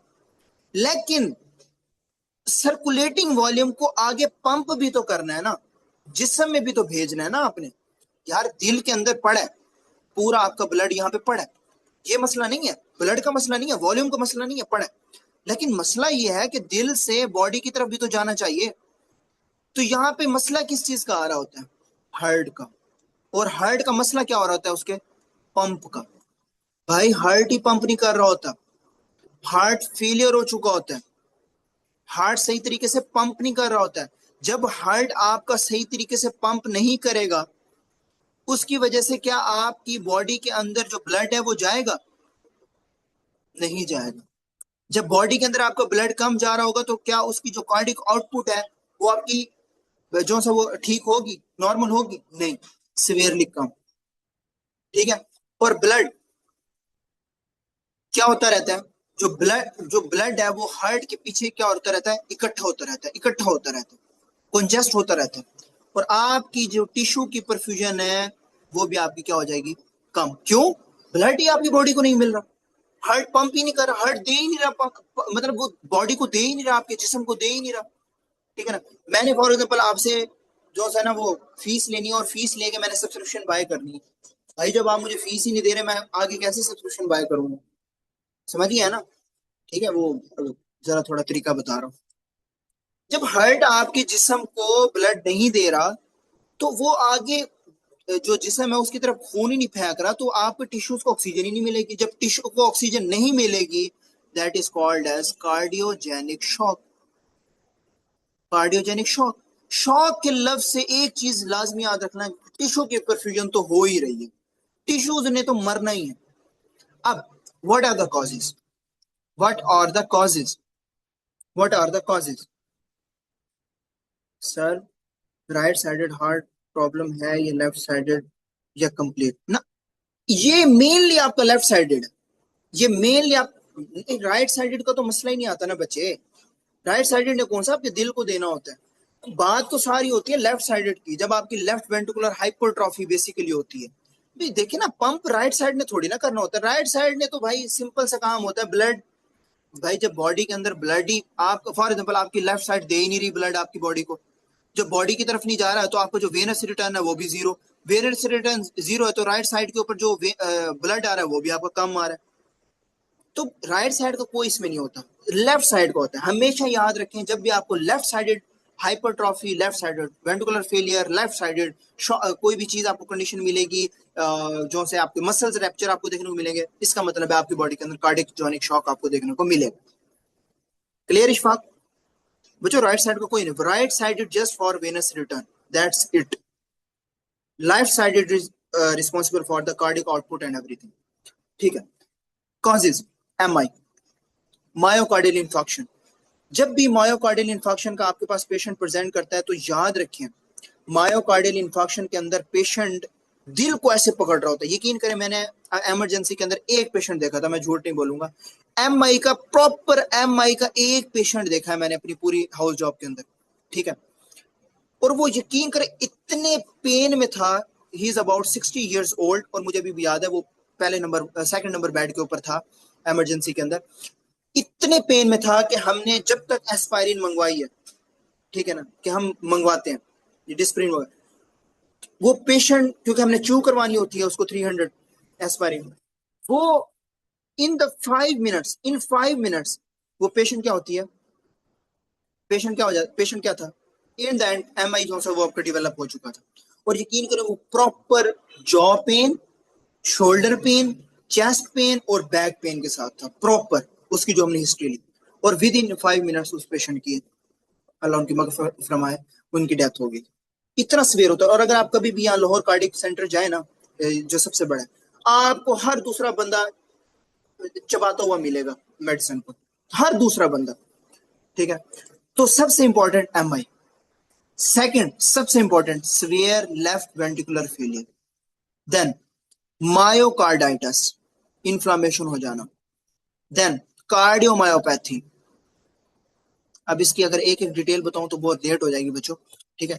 नेक्स्ट सबसे important arrhythmia, which is very common, which is very common, very common, very common in adults, in young patient, in childrens, in female as well. Arrhythmia बहुत कॉमन है, बहुत कॉमन है, ठीक हो गया।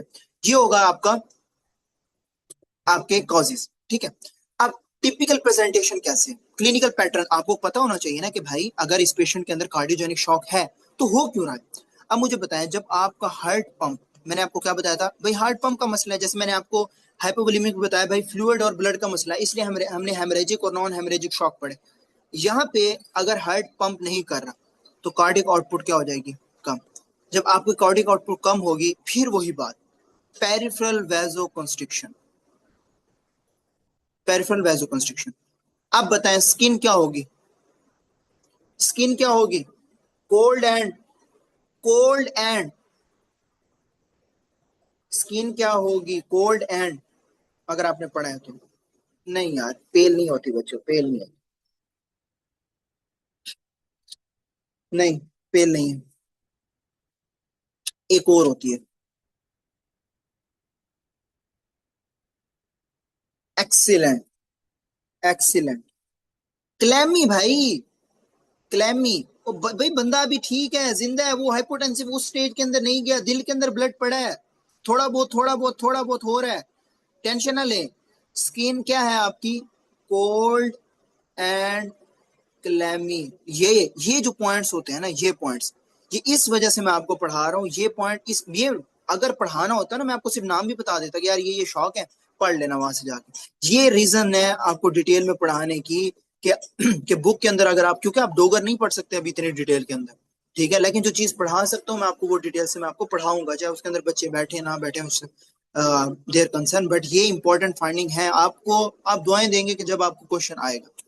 स्किन कोल्ड और clammy होती है, ये मैं जब आपको टेबल अभी बनाऊंगा ना इंशाल्लाह, उसके अंदर आपको डिटेल में बताऊंगा, ठीक है। अब ब्लड जो सा होता है वो आपका जो लंग्स है उस, अब मुझे बताएं, देखो अभी मैंने आपको बताया कि यार आपका जो ब्लड है वो आपका कंजेस्ट होता रहेगा ऊपर। अब मुझे बताएं, फॉर एग्जांपल ये आपका हार्ट है, ये आपका राइट एट्रियम है, ये आपका राइट वेंट्रिकुलर है, ये आपका लेफ्ट एट्रियम है, ये आपका लेफ्ट वेंट्रिकुलर है बच्चों। अब मुझे बताएं, यहाँ पे आपका जो ब्लड है वो यहाँ पे आपका बढ़ता रहा बढ़ता रहा बढ़ता रहा बढ़ता रहा बढ़ता रहा, ये आपका लेफ्ट एट्रियम की तरफ जा रहा है, और लेफ्ट एट्रियम से जो है वो पीछे आपके किसकी तरफ जा रहा है, आपके यहाँ लंग्स की तरफ। क्या जा रहा है, आपके लंग्स की तरफ, पीछे की तरफ, क्यों, आगे जा ही नहीं रहा, फेलियर है, ठीक है। हाँ 0.52% जा रहा हूँ, ठीक है। उसकी वजह से आपके जो लंग्स होते हैं ना बच्चों, उसके अंदर जाके ये आपका क्या हो जाता है, कंजेस्ट हो जाता है, इकट्ठा होना स्टार्ट हो जाता है बच्चों। अब मुझे बताएं, जब आपके लंग्स के अंदर कंजेशन होगी, क्या मैं कह सकता हूँ कि आपकी बॉडी के अंदर पल्मोनरी एडिमा होगा, है बच्चों, क्या मैं कह सकता हूँ पल्मोनरी एडिमा होगा जब ब्लड आपका लंग्स के अंदर भरता चला जाएगा, बिल्कुल होगा बच्चों। क्या मैं कह सकता हूँ कि पल्मोनरी एडिमा के साथ जो पेशेंट होगा वो ब्रेथलेसनेस के साथ आ सकता है, कि उसको सांस नहीं आ रहा है बच्चों, ये मैं कह सकता हूँ कि बिल्कुल सांस नहीं आ रहा। JVP either increased or decreased, don't give a shit to the JVP। Important जो फाइंडिंग्स हैं वो मैं आपको बता चुका हूं, pulmonary oedema, breathlessness and left ventricular failure. अब मुझे बताएं बच्चों, इसके अंदर जो आपकी हार्ट साउंड्स होती हैं, हार्ट रेट होता है, हार्ट साउंड्स होती हैं और हार्ट रिदम्स होता है।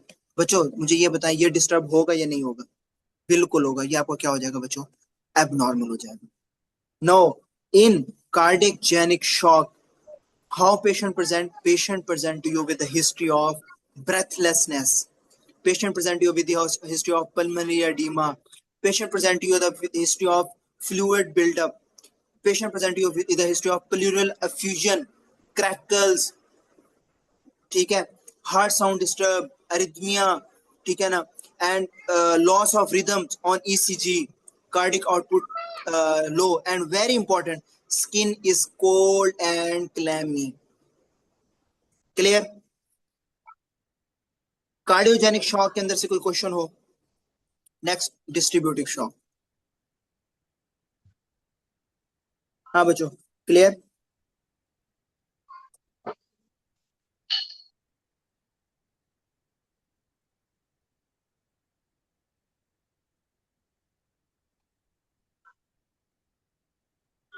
ओके बच्चों। बच्चों डिस्ट्रीब्यूटिव शॉक में क्या होता है? बच्चों डिस्ट्रीब्यूटिव शॉक में मैंने आपको 3 चीजें बताई, septic shock, anaphylactic shock and neurogenic shock. याद रखें, हमारी इमरजेंसी के अंदर, हमारे वार्ड्स के अंदर सेप्टिक शॉक का पेशेंट भरा पड़ा है, भरा पड़ा है, ठीक है। वो क्यों होता है वो मैं आपको भी बड़े प्यार से समझाता हूँ इंशाल्लाह। इन टॉपिक्स के बाद आपको शॉक्स एक्सीलेंट, मतलब एक्सीलेंट क्या, बहुत अच्छे तरीके से आपको समझ आ जाएंगे। डिस्ट्रीब्यूटिव शॉक के अंदर क्या होता है? डिस्ट्रीब्यूटिव शॉक के अंदर लफ्ज जाहिर कर रहा है कि डिस्ट्रीब्यूट हो रहा है, ठीक है। अब इस शॉक के अंदर आपको जो टोटल ब्लड वॉल्यूम है, जो टोटल ब्लड वॉल्यूम है, वो जरूरी नहीं है कि आपका कम है ज्यादा है, इसकी गेम नहीं है, गेम डिफरेंट है। डिस्ट्रीब्यूटिव शॉक के अंदर मसला ये आता है कि आपकी जो ब्लड वेसल्स होती है ना, जो ब्लड वेसल्स होती हैं बच्चों, वो आपकी एक्सेसिवली आपकी क्या कर जाती हैं? डायलेट कर जाती हैं, फूल जाती हैं, साइज उनका बढ़ जाता है, ठीक है। अली बच्चे, आपका ना माइक ऑन है, काइंडली आप माइक ऑफ कर सकते हैं? अली, हाँ ठीक है बच्चे। बच्चे सॉरी ये आज सर। अली देख के आना। ब्लड वेसल्स के अंदर क्या होता है बच्चे? आपकी वेसल एक्सेसिवली डायलेट कर जाती है, फूल जाती है। बच्चों जब मुझे बताएं, जब आपकी ब्लड वेसल्स बढ़ जाएंगी, फूल जाएंगी, ठीक है ना, तो उसके अंदर जो वेस्कुलर स्पेस होती है, आपकी वेस्कुलर स्पेस होती है जो आपकी उसके अंदर जो पहले फॉर एग्जांपल इतनी थी, अब होगी इतनी, भाई उनके अंदर स्पेस क्या हो जाएगी? बढ़ जाएगी। जब वेस्कुलर स्पेस आपकी बढ़ जाएगी तो मुझे बताएं, आपको जो ब्लड है वो आपकी बॉडी के अंदर नॉर्मली डिस्ट्रीब्यूट हो सकता है? भाई नहीं होगा। कैसे होगा? जब बॉडी ब्लड ने इतने से अमाउंट से, इतनी सी स्पेस के अंदर से फ्लो करना था, अब उसने इतना सफर तय करना है और वो यहाँ नीचे नीचे रहेगा, यहाँ तक, भाई उसका वॉल्यूम इतना है, ठीक है। तो इतनी स्पेस को कौन कवर करेगा? भाई उसकी वजह से आपकी बॉडी के अंदर, जिस्म के अंदर जो डिस्ट्रीब्यूशन है वो आपकी क्या हो जाएगी? कम हो जाएगी। जब डिस्ट्रीब्यूशन कम होगी तो इसकी वजह से आपको जो इफेक्टिव सर्कुलेटिंग वॉल्यूम है वो आपका क्या हो जाएगा? कम हो जाएगा। यानी कि जिस्म के अंदर जो सर्कुलेट करने वाला वॉल्यूम है वो आपका कम होगा। फिर वही बात, जब आपकी बॉडी के अंदर सर्कुलेटिंग वॉल्यूम कम होगा तो वेनस रिटर्न भी कम। जब वेनस रिटर्न कम तो उसकी वजह से आपकी जो टिश्यू की परफ्यूजन है वो भी आपकी डिस्टर्ब होगी, ठीक है। और इसको हम क्या कहते हैं? Distributive shock. अब डिस्ट्रीब्यूटिव शॉक के अंदर पहली चीज हमने जो पढ़नी है, सबसे important, which is septic shock. Septic shock के अंदर क्या होता है? कोई किसी को आइडिया है सेप्टिक शॉक होता क्यों है? कोई बच्चा बताना चाहे कि सर सेप्टिक शॉक इस वजह से होता है, बस एक रीजन बता दे, कोई एक लफ्ज बता दें कि सर सेप्टिक शॉक इस वजह से होता है। एक्सीलेंट। किसने बताया? जारा मारो, एक्सीलेंट बता। Infection, infection.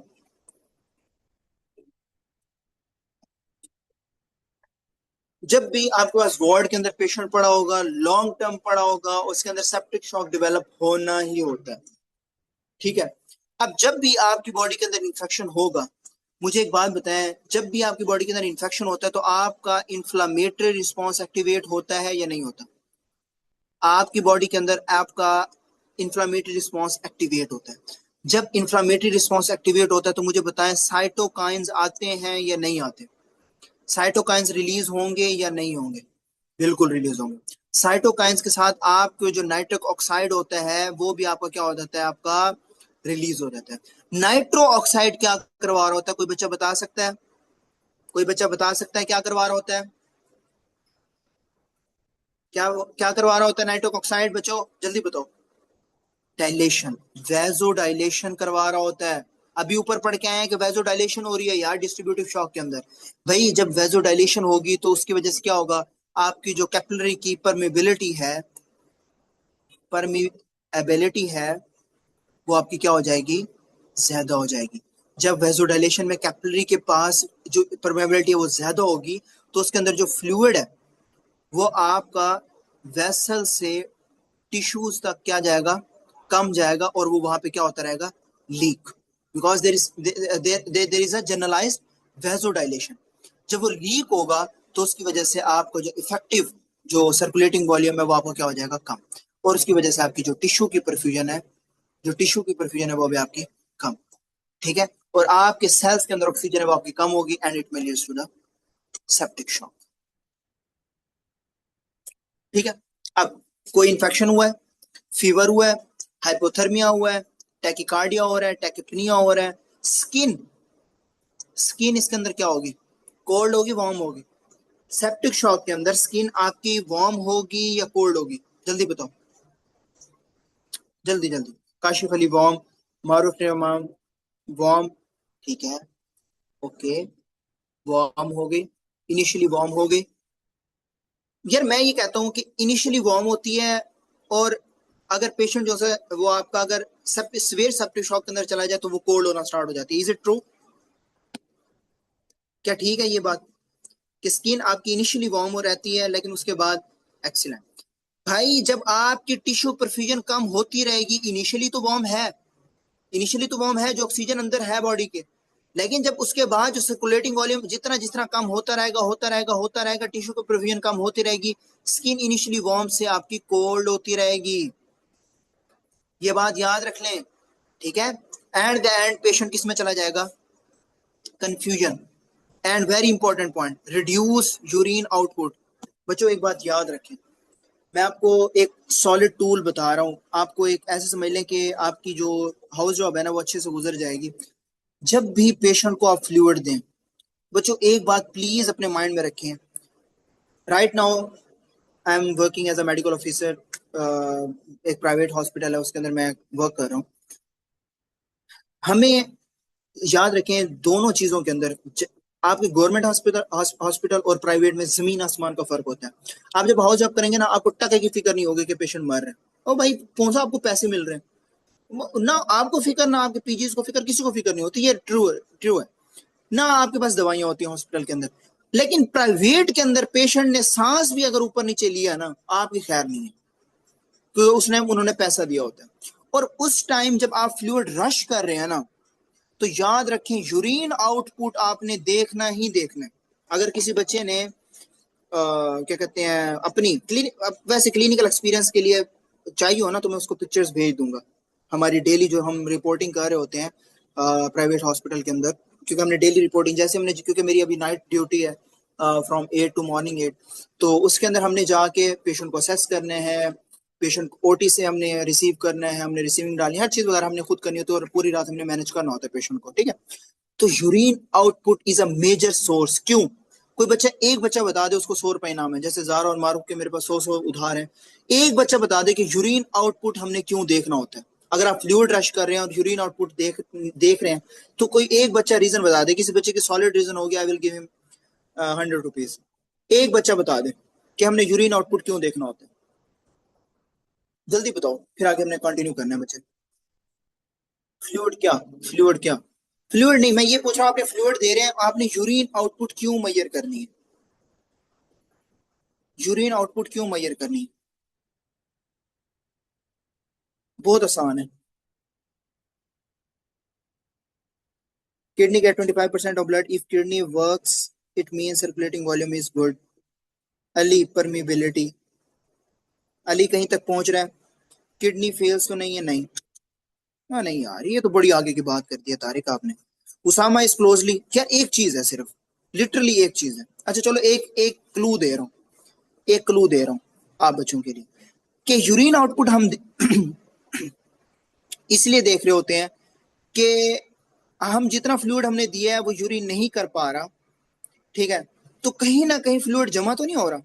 उस जमा होने की वजह से क्या हो जाता है, हम सबसे पहले क्या देखते हैं, चलो अब इतना बता दो यार, अब तो एक्सीलेंट भाई। देखो सबसे पहले बताया इशफाक ने, एडीमा, पल्मोनरी एडीमा भाई।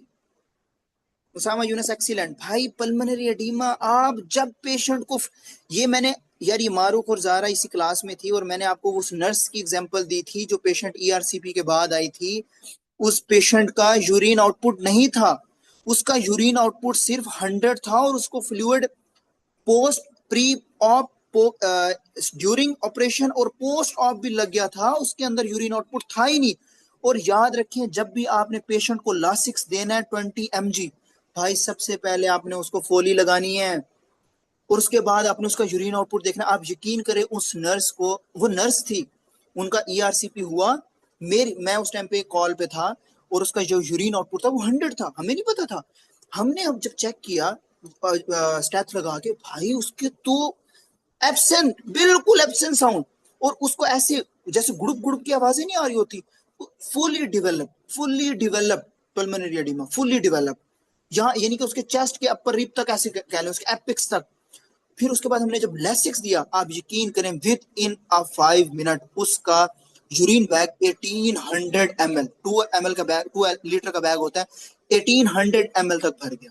फर्स्ट सेकंड जब डोज दी उस टाइम पे भी उसका 1800 था, लेकिन उस पल्मोनरी एडिमा की वजह से उस पेशेंट की जो टिश्यू की परफ्यूजन थी ना वो लॉस हो गई, और उसकी वजह से उसकी ऑक्सीजन, जो ऑक्सीजन थी, जो ऑक्सीजन सेचुरेशन थी वो इतनी ड्रॉप हो गई थी। और मुझे भी याद है मैंने बच्चों को बताया था कि ईद डे सेकंड पे, ईद फर्स्ट डे पे वो आई, एडमिट हुई रात के टाइम, यानी कि ईद डे 1 के ऊपर आई, और रात को उसकी ये सिचुएशन हुई। हमने उसको आईसीयू के अंदर, यार सिंपल सी बात है, उसको आईसीयू में जैसे ही मैं लेके गया, हमने एंटर कराया, उस टाइम पे उसकी डेथ हो चुकी थी। उसको सीपीआर दिया अच्छे वाला, शॉक दिया उसको, जो है ना हमने क्या कहते हैं अपना एड्रेनालिन रश की, एट्रोपिन रश की, एडेनोसिन रश की, तीनों चीजें, ट्रिपल थेरेपी रश की। उसके बाद भी पेशेंट जो है वो सर्वाइव हुआ। उसके बाद फिर डेथ हुई, यानी कि फिर उसके बाद वो पेशेंट लॉस हो गया। फिर उसके बाद सीपीआर दिया, फिर उसके बाद लॉस हुआ, फिर उसके बाद सीपीआर दिया, फिर उसके बाद पेशेंट मॉर्निंग तक सर्वाइव किया। तब ईद डे 2 था और पेशेंट जो है वो ईद डे 2 में मॉर्निंग में उसकी डेथ हो गई थी। ये एक पूरा एक फिनोमिना है। ये बच्चों ये चीजें याद रखनी होती हैं आपने, ठीक है। तो ये तो आपको हो गया आपका सेप्टिक शॉक। सेकंड हमने पढ़ा आपका एनाफ्लेक्टिक शॉक। क्या पढ़ा आपने? एनाफ्लेक्टिक शॉक। इशफाक, मारूफ और जारा अपनी फीस में से 100 कम दे देना, ठीक है। एनाफ्लेक्टिक शॉक के अंदर क्या होता है, चलो यार उसामा ने भी बताया, उसामा भी 100 कम दे देगा, चलो एटलीस्ट यू ट्राइड। अच्छा, एनाफ्लेक्टिक शॉक के अंदर क्या होता है बच्चों? बच्चों एनाफ्लेक्टिक शॉक के अंदर, शाबाश उसामा, किसी ना किसी वजह से, किसी ना किसी वजह से एलर्जी आपको, एक्सपोजर आपको देखने को मिल रहा हो, किसी ड्रग की वजह से, किसी फूड की वजह से, किसी इंसेक्ट की वजह से, किसी के काटने की वजह से, किसी एलर्जी की वजह से आपको एलर्जी एक्सपोजर होना। कोई मुझे बता सकता है कि एलर्जी रिएक्शन के अंदर कौन से इम्यून सिस्टम या कौन सी आईजीई, यार बता चुका हूं, आपकी आईजीई, एक्सीलेंट, आपकी आईजीई जो है वो आपकी, अच्छा करवा क्या रही होती है, चलो ये बता दो, एक्सीलेंट मारो, एक्सीलेंट, मास सेल की एक्टिवेशन करवा रही होती है। मास सेल की जब एक्टिवेशन होती है तो उसकी वजह से क्या होता है, आपके कौन से मीडिएटर रिलीज होते हैं बच्चों? कौन से मीडिएटर रिलीज हो रहे होते हैं आपके? हिस्टामीन, हिस्टामीन मीडिएटर्स आपके रिलीज हो रहे होते हैं। और जब हिस्टामीन रिलीज होते हैं तो उसकी वजह से क्या होता है बच्चों? वेजोडाइलेशन। फिर वही बात, vasodilation, capillary leak, capillary leak तो उसकी वजह से आपको क्या होता है? एयरवेज एडिमा, एयरवेज एडिमा के साथ आपका ब्रोंकोस्पाज्म, ब्रोंकोस्पाज्म के साथ सेम वही, जो इफेक्टिव सर्कुलेटरी जो आपका वॉल्यूम है वो आपका कम, और उसकी वजह से आपकी ऑक्सीजन कम, एंड इट में leads to the anaphylactic shock, एक ही point, septic shock infection, anaphylactic shock आपका allergy exposure, neurogenic shock spinal injury या स्पाइनल कॉर्ड इंजरी, सिंपल। अब इसकी प्रेजेंटेशन क्या होती है, पेशेंट आपके पास कैसे प्रेजेंट करता है? Patient present to you with the history of sudden onset with hypotension, सबसे important urticaria, itching, facial and tongue swelling. ये आपने कई बार देखा होगा इमरजेंसी के अंदर कि उसके मुंह की और टंग की स्वेलिंग आपको देखने को मिल रही होती है, साथ साथ आपको स्ट्राइडर या आपकी ब्रीथिंग डिफिकल्टी। इस तरीके से आपका पेशेंट क्या हो रहा होता है, आपका जो एनाफिलैक्टिक शॉक उसके अंदर प्रेजेंट हो रहा होता है। Next neurogenic shock.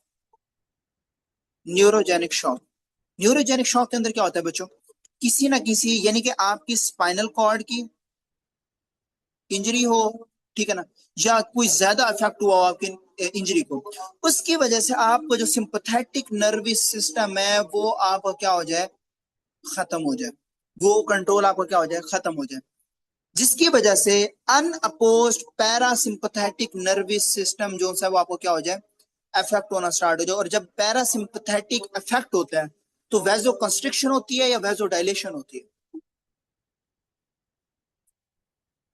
वैजो कंस्ट्रिक्शन होती है या वैजो डायलेशन होती है। जब पैरासिम्पैथेटिक यानी कि आपका अभी सुकून में है तो वैजो डायलेशन है, वैजो कंस्ट्रिक्शन है।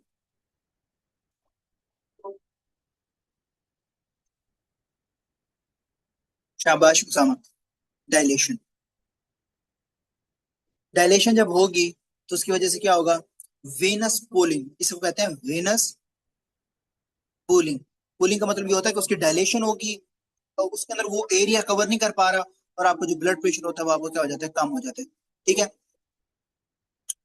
हार्ट रेट आपको क्या हो जाता है, कम हो जाता है, और इसकी वजह से हम क्या कहते हैं, न्यूरोजेनिक शॉक। और इसके अंदर जो टिपिकली पेशेंट प्रेजेंट करता है वो सेम टू सेम हाइपोटेंशन के साथ होता है, लेकिन सबसे important warm plus dry skin. और ये जो क्वेश्चन था ना, वार्म और ड्राई स्किन, जो पेशेंट हमारे पास प्रेजेंट हुआ था, ये ऑलमोस्ट सारे बच्चों का गलत था न्यूरोजेनिक का, और जो बच्चों ने लगाया हुआ था वो था सेप्टिक शॉक, ठीक है ना, वार्म और ड्राई स्किन, ठीक है। तो इसके अंदर सबसे important history of spinal trauma आपने जो है वो देखना होता है, ठीक है। तो जब भी आपके पास शॉक का पेशेंट, याद रखना ये triad shock, bradycardia with warm skin, तो आपने याद रखना है ये आपका न्यूरोजेनिक शॉक को शो कर रहा होता है। क्लियर, ये तीन आपके क्लियर हुए, न्यूरोजेनिक शॉक, एनाफिलैक्टिक शॉक और सेप्टिक शॉक। नेक्स्ट कंटिन्यू करें ऑब्स्ट्रक्टिव शॉक की तरफ, ठीक है। ऑब्स्ट्रक्टिव शॉक के अंदर क्या होता है बच्चों, ऑब्स्ट्रक्टिव, अब देखें, अब ऑब्स्ट्रक्टिव शॉक के अंदर और कार्डियोजेनिक शॉक के अंदर जो है वो थोड़ा बहुत आता है। अब इसके अंदर क्या होता है, ऑब्स्ट्रक्टिव शॉक के अंदर आपके जो हार्ट के मसल्स वो आपके जो है वो क्या हो रहे होते हैं, इनिशियली आपके पंप कर रहे होते हैं, आपके क्या हो रहे हैं, आपके पंप कर रहे होते हैं, लेकिन जो आपके हार्ट की फीलिंग है या ब्लड का आउटफ्लो है जिसे हम मैकेनिकल ऑब्स्ट्रक्शन कह रहे होते हैं, वो आपकी क्या हो रही होती है, डिस्टर्ब हो जाती है। यानी कि आपकी जो मैकेनिकल ऑब्स्ट्रक्शन है, यानी कि आपकी जो मसल्स का पंप करके आगे ब्लड का आउटफ्लो है वो आपका क्या हो जाता है, कम हो जाता है, लॉस हो जाता है, जिसकी वजह से आपका जो कार्डिक आउटपुट है वो आपका कम हो जाता है, और सेम टू सेम आपकी जो ऑक्सीजन सेचुरेशन है या टिश्यू परफ्यूजन है वो आपकी कम हो जाती है। सबसे इंपॉर्टेंट क्या होता है ऑब्स्ट्रक्टिव शॉक के अंदर, कोई एक कॉज बता सकता है बच्चा, कोई एक काज बता दे। एक्सीलेंट जारा, बहुत अच्छे यार, दिल खुश कर दिया। कोई और, एक और बता दो, और बता दो कोई। 2025 की प्लूरल फ्यूजन हो सकता है, बिल्कुल हो सकता है, और बताएं। ये लीज लाइकली है प्लूरल फ्यूजन, बट एक इंपॉर्टेंट सी है बच्चों। चलो एक क्लू देता हूँ, हाइपर रेजोनेंस उसके अंदर सुनाई देते हैं।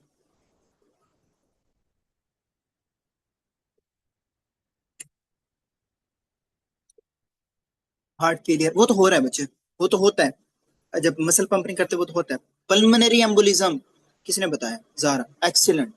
पल्मोनरी एम्बोलिज्म, न्यूमोथोरैक्स किसने बताया, तारिक खान, एक्सीलेंट भाई, तारिक खान भाई, छा गयो। पहले पहले आपने अपने माइंड के अंदर टेंशन न्यूमोथोरैक्स को लेके आना है, शाबाश भी तारिक, टेंशन न्यूमोथोरैक्स सबसे इंपॉर्टेंट पॉइंट। टेंशन न्यूमोथोरैक्स, उसके बाद cardiac tamponade, tension pneumothorax, cardiac tamponade and pulmonary embolism. ये 3 पॉइंट आपने याद रखना। अब मुझे कोई बता सकता है कि यार टेंशन न्यूमोथोरैक्स के अंदर कैसे हो सकता है? बच्चों याद रखो, जब भी आपकी प्लूरल कैविटी के ऊपर, ये मैं आपको एक टॉपिक भी कवर करवा रहा हूँ, जब भी आपकी जो प्लूरल कैविटी है उसके अंदर आपका प्रेशर फील्ड होता है, आपका ज्यादा होता है, तो उसकी वजह से आपका जो लंग्स होते हैं वो आपके क्या कर जाते हैं, कोलैप्स कर जाते हैं, इकट्ठे हो जाते हैं।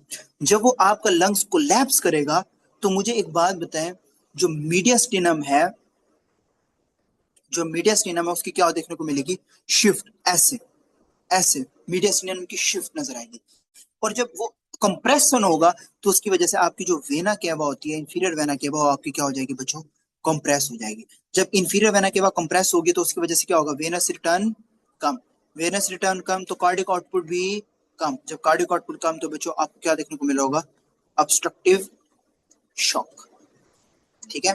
Patient present to you with a history of sudden, patient present to you with a history of sudden respiratory distress, unilateral absent breath sound, क्योंकि न्यूमोथोरैक्स है, एक साइड के ऊपर शिफ्ट हुई है ना, and very important hyper resonant sound, hyper resonant sound. ठीक है। और उसके अंदर जो नेक वेन्स होती हैं, नेक वेन होती है वो आपको क्या होती है, डिस्टेंडेड कर जाती है, ज्यादा हो जाती है, क्यों, वेनस रिटर्न आपका कम और वो आपका डिस्टेंडेड होती जाती है। ठीक है। अब कार्डियक टेम्पोनेट में कोई बंदा बता सकता है ट्रायड, कार्डियक टेम्पोनेट का ट्रायड जल्दी जल्दी बता दें फिर उसको खत्म कर रहे हैं। कार्डियक टेम्पोनेट का ट्रायड कोई बच्चा बता सकता है? उसको हम क्या कहते हैं? नहीं नहीं, ट्रायड का नाम क्या होता है? ठीक है, muffled heart sound, raised JVP third, Beck's triad, शाबाश काशिफ, जारा शाबाश। लास्ट थिंग जो सबसे इंपॉर्टेंट है वो तो बता दो, रेस जेवीपी होता किस वजह से है, मफल्ड हार्ट साउंड होती किस वजह से है, पहले ये तो बताओ, कॉमन रीजन तो बताओ, पहला पहला होता किस वजह से? हाइपोटेंशन भाई, हाइपोटेंशन से आपकी रेस जेवीपी आपको शो होगी, रेस जेवीपी से आपको मफल्ड हार्ट साउंड नजर आएंगी इस तरह। ठीक है। बाकी पल्मोनरी एम्बोलिज्म के अंदर जो राइट वेंट्रिकुलर है उसके अगेंस्ट रेजिस्टेंट हो जाती है। और ये जारा और ये जो इस यहाँ बच्चे बैठे हैं जिन्होंने पढ़ा है ऑलरेडी, इनको तो एटलीस्ट रिस्पायरेटरी अच्छे से आना चाहिए कि मैंने ये जबीउल्लाह भी आ गया। ठीक है, कि आपको जो पेरिफेरल वेसिकुलर रेजिस्टेंट मैंने आपको इतनी डिटेल में समझाई थी वो आपको पल्मोनरी एम्बोलिज्म का टॉपिक आना चाहिए। ठीक है, इसके अंदर आपको मुझे सिर्फ ये बताएं कि पल्मोनरी एम्बोलिज्म का पेशेंट किस तरीके से प्रेजेंट करता है, सिर्फ एक कॉमन क्लू, सिर्फ एक कॉमन क्लू बता दें बस, किस तरह प्रेजेंट करता है, उसकी प्रेजेंटेशन क्या है, सिर्फ एक लफ्ज है। पल्मोनरी एम्बोलिज्म पेन नहीं, पेन तो है, पेन ठीक है, पेन है, लेकिन एक लफ्ज है, हाउ पेशेंट प्रेजेंट, नहीं, dyspnea, excellent Ali, excellent, dyspnea pain है but it is a sudden, pulmonary embolism में शाबाश Ali, sudden dyspnea, sudden dyspnea and very important sudden pleuritic chest pain, sudden dyspnea and sudden pleuritic chest pain, बस ये दो चीजें आंखें बंद करके पल्मोनरी एम्बोलिज्म लगा देना, दैट्स इट, इसके अलावा कुछ भी नहीं है। Clear? So this is the end of your shock. Remaining two is what is cold shock and what is warm shock. भाई अब इसमें क्या है बच्चों, याद रखें तीन चीजें कोल्ड शॉक के अंदर और वार्म शॉक के अंदर। कोल्ड शॉक के अंदर बच्चों जब भी हाइपोवोलेमिया होगा, जब भी कार्डियोजेनिक होगा और जब भी ऑब्स्ट्रक्टिव होगा, बच्चों इन तीनों कंडीशन के अंदर ना आपकी जो कार्डिक आउटपुट होती है वो आपकी कम हो जाती है। जब कार्डिक आउटपुट कम होती है तो आपको सिंपैथेटिक वैसोकंस्ट्रिक्शन देखने को मिल रही होती है।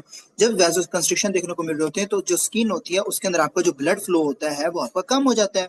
जब कम होता है तो आपकी जो स्किन होती है वो आपकी क्या हो जाती है, कोल्ड हो जाती है, पेल हो जाती है और आपकी क्लैमी हो जाती है।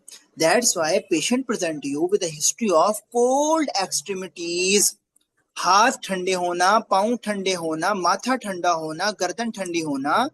ठीक है, and there is a delayed capillary refill या ओलिगोयूरिया, पेशाब का ना आना। ये आपके हैं cold shock. What is warm shock? Warm shock के अंदर आपने याद रखना है सेप्टिक, एनाफिलैक्टिक एंड न्यूरोजेनिक। बच्चों इनके अंदर क्या होता है कि आपको पेरिफेरल वेजोडाइलेशन देखने को मिल रही होती है, जिसके अंदर आपकी जो स्किन है उसके अंदर आपका जो ब्लड फ्लो है वो इंक्रीज कर जाता है। In related to the body organs tissue कम हो जाता है, स्किन आपकी गर्म हो जाती है, फ्लश्ड हो जाती है। इसके बाद आपको important feature which is pulse bonding आपको देखने को मिल रही होती है। पल्स प्रेशर आपका वाइल्ड हो जाता है। याद रखें सेप्टिक शॉक अगर बहुत लेट हो तो उसके अंदर आपका कार्डियक आउटपुट गिर सकता है और पेशेंट कोल्ड और क्लैमी भी हो सकता है, वार्म नहीं होगा लेट सेप्टिक शॉक के अंदर, अगर वो उसकी जो हिस्ट्री है वो लेट दे तो दैट्स इट। ठीक है, so this is your cold and warm shock. एक और चीज बच्चों जो सबसे इंपॉर्टेंट है, ठीक है, ये लास्ट टॉपिक है, इसके बाद हम क्लास एंड कर देंगे। ठीक है, लास्ट चीज बच्चों, what is difference between compensated shock, जो सबसे इंपॉर्टेंट जनरल सर्जरी के अंदर आता है, डीकंपनसेटेड शॉक एंड इरिवर्सिबल या रिफ्रैक्टरी शॉक। कोई बच्चा बता सकता है कंपनसेटेड शॉक क्या हो सकता है? कोई बच्चा बताना चाहो कंपनसेटेड शॉक क्या होता है? जब भी आपकी जो टिश्यू की परफ्यूजन है वो आपकी कम होगी, तो उसके रिस्पॉन्स में जब टिश्यू परफ्यूजन कम होती है तो आपको सिंपैथेटिक सिस्टम है, नर्वस सिस्टम है, वो आपको एक्टिवेट हो जाता है। जब सिंपैथेटिक नर्वस सिस्टम एक्टिवेट होता है तो आपका पेशेंट किस तरीके से प्रेजेंट करता है? Patient present you with the history of tachycardia. Sympathetic nervous system में जब भी पेशेंट प्रेजेंट करेगा वो किस तरीके से प्रेजेंट करेगा बच्चों? टैकीकार्डिया। टैकीकार्डिया के साथ उसकी क्या होगी? वैजो कंस्ट्रिक्शन होगी। क्या होगी बच्चों? वैजो कंस्ट्रिक्शन होगी। और इसके अलावा आपका जो स्किन है या आपकी जो गट है उसके अंदर जो ब्लड है या ब्रेन है या हार्ट की तरफ आपका डाइवर्ट होता है। और इसके अंदर सबसे इंपॉर्टेंट रास और एडीएच जो अभी उसामा ने बताया था वो आपका एक्टिवेट होगा, और आपकी जो सोडियम होती है और एडीएच है वो आपकी क्या हो रही होती है? एक्टिवेट। क्यों? ये सारा हो क्यों रहा है भाई? आपकी बॉडी कंपनसेट कर रही है। कोई ऐसी बीमारी बताएं जिसके अंदर आपकी बॉडी कंपनसेट करती है और उसके अंदर आपको हाइपोनेट्रीमिया देखने को मिलता है। कोई बच्चा बता सकता है? कोई बच्चा बता सकता है कि आपकी बॉडी कंपनसेट करके बॉडी के अंदर इयूविलिमिक हाइपोनेट्रीमिया देखने को मिल रहा है? अब इतना बड़ा क्लू बता दिया, इयूविलिमिक हाइपोनेट्रीमिया किसके अंदर देखने को मिलता था? बॉडी खुद से जहां कंपनसेट कर। एक्सीलेंट ज़ार, शाबाश बच्चे। SiADH अपना सोडियम लॉस करवा के वाटर को, क्योंकि वाटर ने सोडियम को फॉलो किया, लड़के ने लड़की को फॉलो किया, वो सोडियम बाहर निकला, वाटर ने उसको फॉलो किया, वाटर भी बाहर निकला और बॉडी इयूविलिमिक। लेकिन बॉडी के अंदर हाइपोनेट्रीमिया हो गया, तो इसलिए हम पेशेंट को क्या करते हैं? साल्ट इंटेक ज्यादा करें या साल्ट टैबलेट ज्यादा लें। That's it. SiADH के अंदर भी कंपनसेटेड आपको देखने को मिल रहा होता है। ठीक है, ये आपका क्या हो गया? कंपनसेटेड। फिर आपका आ जाता है डीकंपनसेटेड। आप मुझे दुआएं देंगे जब आप ये टर्म्स जनरल सर्जरी के अंदर पढ़ेंगे। डीकंपनसेटेड या प्रोग्रेसिव के अंदर क्या होता है? प्रोग्रेसिव शॉक के अंदर क्या होता है कि आपकी जो कंपनसेशन होती है बॉडी की वो पूरी नहीं हो रही होती, यानी कि आपकी जो कंपनसेशन है थ्रू द बॉडी वो आपकी क्या है? कम हो जाए, आपकी बॉडी ना हो। ठीक है, उसकी वजह से आपकी जो टिश्यू परफ्यूजन है वो आपकी और कम हो जाए, यानी कि जहां आपकी बॉडी ने साथ देना था वो कहे यार बस अब मुझसे तो नहीं हो रहा हो, तो उसकी टिश्यू परफ्यूजन आपकी क्या हो जाए? और कम हो जाए। ठीक है, उसकी वजह से आपकी बॉडी के अंदर जो आपका एनाएरोबिक मेटाबॉलिज्म है, एनाएरोबिक मेटाबॉलिज्म वो आपका ज्यादा हो जाए, और एनाएरोबिक मेटाबॉलिज्म के ज्यादा होने से आपकी बॉडी के अंदर लैक्टिक एसिड या एसिडोसिस जिसे हम कहते हैं वो आपकी बॉडी के अंदर बढ़ जाए। ठीक है ना, और ये आपकी जो वेस्कुलर रिस्पॉन्स है उसको वर्सन करे और आपका जो ब्लड प्रेशर है वो आपको क्या हो जाए? कम हो जाए। For example, patient present to you in decompensated या progressive shock, present you with a history of hypotension, confusion, cold clammy skin with oliguria and raised lactate। raised lactate के साथ पेशेंट जो है वो आपका प्रेजेंट करते हैं। Last one is refractory shock. Refractory shock या इरिवर्सिबल शॉक। बच्चों इसके अंदर सिर्फ याद रखना है कि अगर शॉक जो है वो बहुत देर तक, शॉक जो है वो आपका बहुत देर तक अनट्रीटेड रहे, इंजरीज होना स्टार्ट हो जाए, माइटोकॉन्ड्रिया डैमेज हो जाए, कैपिलरी लीक हो जाए, आपके ऑर्गन जो है वो आपके फेल हो जाए, अल्टीमेटली पेशेंट की डेथ हो जाए, तो उस पेशेंट में आपका क्लिनिकल कैसे होगा? अनकॉन्शियस, कोमा, एंड यूरिया, पेशाब आ ही नहीं रहा, severe acidosis, liver kidney failure, patient is in the refractory या इरिवर्सिबल शॉक। ठीक है, तो इसलिए शॉक की जब भी आप रिकॉग्नाइज करना है, आपने सबसे पहले तो उसकी हिस्ट्री लेनी है। एलर्जिक है, ऑब्स्ट्रक्टिव है, किसी ने कुछ काटा है, ट्रॉमा हुआ है, हेमरेजिक है, नॉन हेमरेजिक है, उसकी क्लिनिकल आपने एग्जामिन करना है। उसके अलावा आपने उसके वाइटल साइंस देखने हैं और आपने परफ्यूजन मार्कर देखना है। आप हिस्ट्री के अंदर पेशेंट से क्या पूछेंगे? आपके पास पेशेंट आया, आपने अटेंडेंट से क्या पूछा? भाई क्या हुआ है? वो कहे सर ट्रॉमा हुआ। एक्सटर्नल ब्लीडिंग है, इंटरनल ब्लीडिंग है? External bleeding. वॉमिटिंग हुई है, डायरिया हुआ है? Sir vomiting. फीवर है, इन्फेक्शन है? सर इन्फेक्शन है। चेस्ट पेन है या नहीं है? सर चेस्ट पेन है। सडन ब्रेथलेस है या नहीं है? सर सडन ब्रेथलेसनेस है, सांस नहीं आ रहा। एलर्जी हो रही है विद न्यू मेडिकेशन कोई खाने से? जी सर एलर्जी हो रही है। किसी चीज ने काटा तो नहीं है? जी सर मुझे किसी चीज ने काटा है। स्पाइनल इंजरी तो नहीं हुई? सर पीछे से कोई चीज आके लगी है? जी सर लगी। ये आपने हिस्ट्री लेनी होती है, ये सारी आपने हिस्ट्री जो है वो लेनी होती है।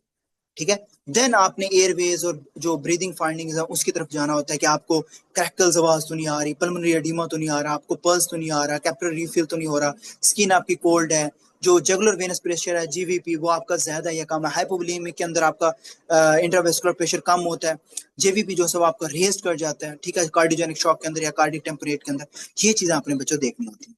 ठीक है, अब मैं जरा आपको एक टेबल बना देता हूँ बच्चों। ठीक है, काइंडली वो आप ग्रुप में भी भेज दीजिएगा, और आप एक दफा बस ये टेबल है, फिर उसके बाद क्लास एंड करते हैं, फिर नेक्स्ट इंशाल्लाह। ये देखें, ये आपकी जो बेसिक है ना बच्चों, मैं आपको दिखा देता हूँ ताकि आप कंफ्यूज ना हो, आप कहें यार ये तो तुझसे साल ला देना पढ़ांच। बच्चों ये जो चीजें है ना, अब देखो, कल आपका हाइपोवोलेमिक हेमोरेजिक भी आपका 2 मिनट में हो जाएगा, ये मैं आपको ऑलरेडी पढ़ा चुका हूँ। फ्लूइड रेसिटेशन में मैंने आपको, ये बहुत इंपॉर्टेंट है, बहुत इंपॉर्टेंट है। ठीक है, आपको थोड़ा बहुत बताऊंगा। मैसिव ट्रांसफ्यूजन और ट्रांसफ्यूजन रिएक्शन आप ऑलरेडी पढ़ भी चुके हैं हेमाटोलॉजी के अंदर, लेकिन यहाँ भी पढ़ा दूंगा। कल ये भी आपका खत्म हो जाएगा, और आपको ये, हाँ ये कि वाउंड क्लासिफिकेशन फेस, ये डिटेल के अंदर पढ़ेंगे, बाकी फिर सारी चीजें आसान हो जाएंगी इंशाल्लाह। विद इन 7 डेज आपकी जनरल सर्जरी खत्म हो जाएगी, यानी उसके बाद हम सिस्टेमिक सर्जरी पढ़ेंगे, और वो हमने एक्चुअल बुक से पढ़नी है, उसकी जो मैंने बुक बनाई है ना। ओके जी, अब मैं जरा आपको यहाँ पे बना देता हूँ क्लिनिकल डिफरेंशिएशन।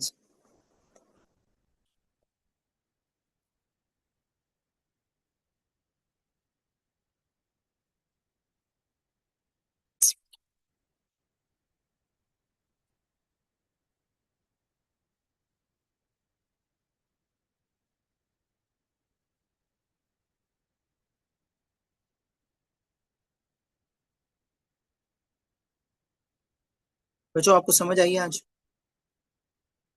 कोई एक बच्चा जिसको समझ ना आई हो, स्पेशली शॉक्स की?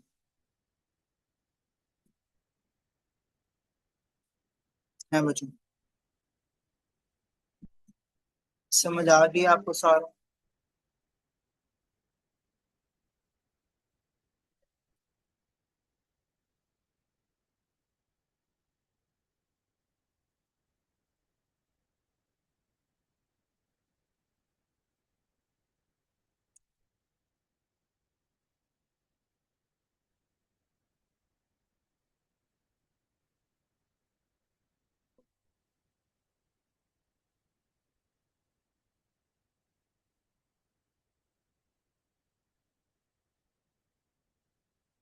सबसे पहले स्किन, हाइपोवोलेमिक के अंदर स्किन क्या थी?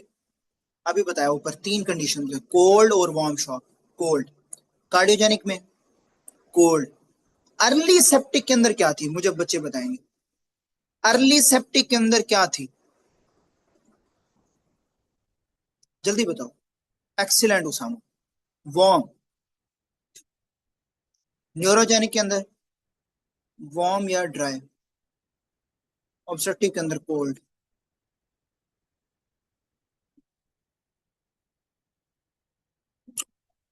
पल्स, पल्स क्या थी? हाइपोवोलेमिक के अंदर क्या होगी? फास्ट, और क्या होगी? Weak. Same cardiogenic, fast weak. Septic के अंदर क्या बताई थी? Fast and bounding pulse. Neurogenic के अंदर स्लो, ठीक है, और ऑब्स्ट्रक्टिव के अंदर आपकी फास्ट। यार अगर मैं आपको है ना एक एक पॉइंट बताता ना तो यहाँ रात हो जानी थी। जगुलर वेनस प्रेशर लो, रेज्ड,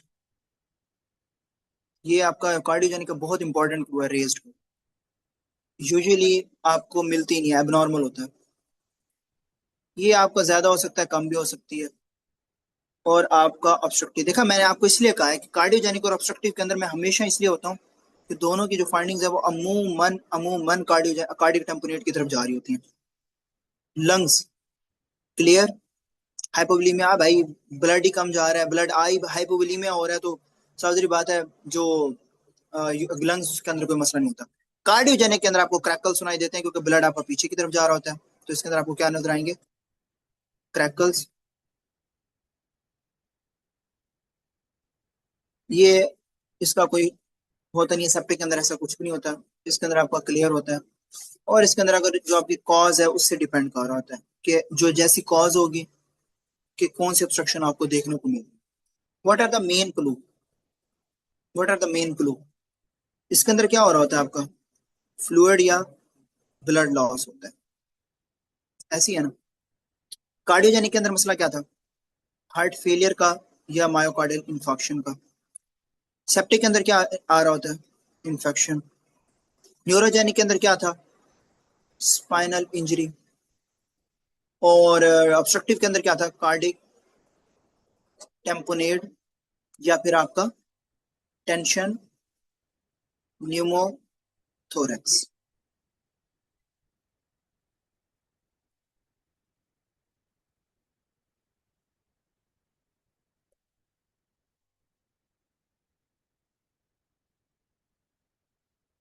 कोई एक बच्चा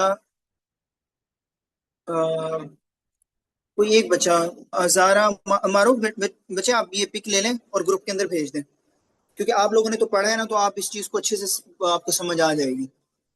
फिर मैं जल्दी जल्दी से आपको मैं शाबाश ठीक है, जबीउल्ला ने भेज दिया। अब सारे बच्चे गौर से, सारे बच्चे अब गौर से यहाँ पे बैठे हैं। जल्दी जल्दी मैं हाई यील्ड पढ़ा रहा हूँ, समरी बता रहा हूँ, उसके बाद एमसीक्यूज करेंगे and that's it, class and. पहले पहले आपने क्या याद रखना है? क्या हुआ था? शॉक हुआ। शॉक से क्या हुआ? जो टिश्यू की परफ्यूजन है, जो टिश्यू की परफ्यूजन है वो आपकी क्या हुई? कम हुई। ठीक है, बल्कि रुकें प्यार से पढ़ा देता हूँ। ये कि आप ग्रुप में भेज देना ताकि आपको ना ये क्लूज आपको याद रहे। बाकी ये रिकॉर्डेड लेक्चर आपको मिल जाएगा, परेशान ना हो। ठीक है, जो बच्चे लेट ज्वाइन करेंगे। शॉक हुआ, ठीक है। शॉक से आपका क्या हुआ? आपकी जो टिश्यू है उसकी जो परफ्यूजन है वो आपकी क्या हुई? कम हुई, ठीक है ना। और ऑक्सीजन की जो डिलीवरी है वो आपकी क्या हुई? कम हुई। शॉक के बाद आपका क्या हुआ? There is a normal blood pressure. Normal blood pressure क्यों? जो आपके शॉक को एक्सक्लूड नहीं करता, ठीक है ना। उसके बाद कोल्ड शॉक, ठीक है। कोल्ड शॉक के अंदर आपकी कौन कौन सी तीन टाइप्स मैंने आपको बताई हैं अभी? कोल्ड शॉक के अंदर कौन कौन सी पढ़ाई है आपको? हाइपोवोलीमिक। हाइपोवोलीमिक आपका हेमरेजिक भी हो सकता है और नॉन हेमरेजिक भी हो सकता है, ठीक है। इसके अलावा कार्डियोजेनिक, कार्डियोजेनिक के अंदर जो है वो आपको क्या हो सकता है? टेक्निक। कोल्ड शॉक के अंदर आपका हाइपोवोलीमिक, कार्डियोजेनिक, ऑब्स्ट्रक्टिव। इसके अलावा आपका आ जाता है वार्म शॉक। वार्म शॉक के अंदर आपके क्या क्या थे? अर्ली सेप्टिक, यानी कि पहले पहले जो है वो आपका सेप्सिस होना इन स्टार्टिंग। एनाफिलेक्टिक, यानी कि पूरा डिस्ट्रीब्यूटिक आपका यहाँ पे आ जाता है। और आपका न्यूरोजेनिक, ठीक है। अब पेशेंट प्रेजेंट टू यू, अब मुझे बताना है, patient present to you with history of hypotension, bradycardia, warm dry skin with spinal cord injury, क्या होगा? Patient present to you with history of hypotension, जल्दी बताओ यार।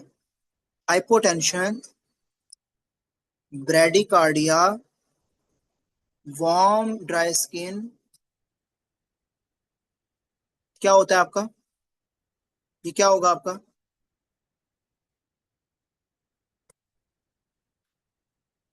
शाबाश Ishfaq, neurogenic shock, neurogenic shock. Patient present to you with a history of hypotension, hypotension, raised JVP, and muffled heart sound. What is this? Cardiac tamponade. शाबाश, cardiac tamponade. ठीक है, अब मुझे बताएं, patient present to you with history of hypotension, raised JVP and unilateral breath sound, absent breath sound. तो बच्चों क्या होगा?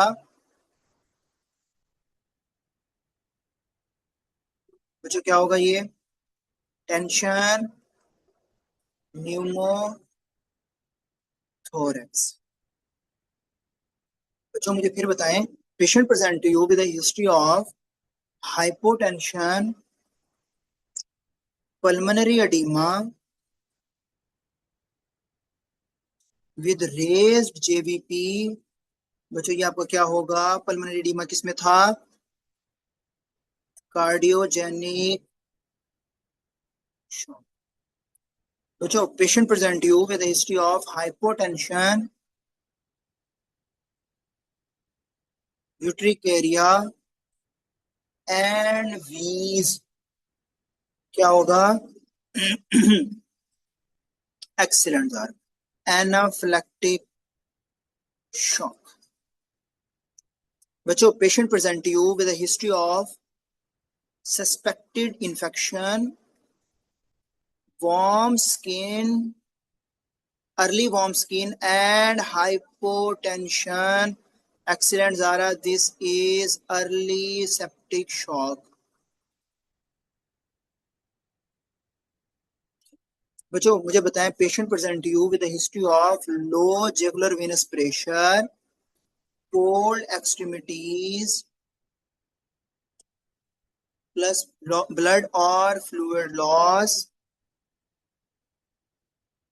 It is called as hypovolemic shock. Shabash Usama. What is the most sensitive early clinical sign?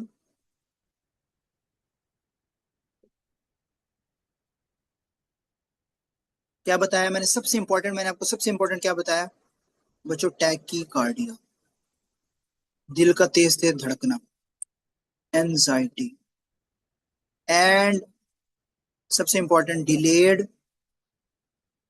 Delayed शाबाश capillary refill और oliguria. और urine output आपकी क्या होना? कम. ठीक है, अच्छा जी, एक मिनट. अब मैं आपसे अब मैं आपसे पूछता हूँ जनाब क्वेश्चंस.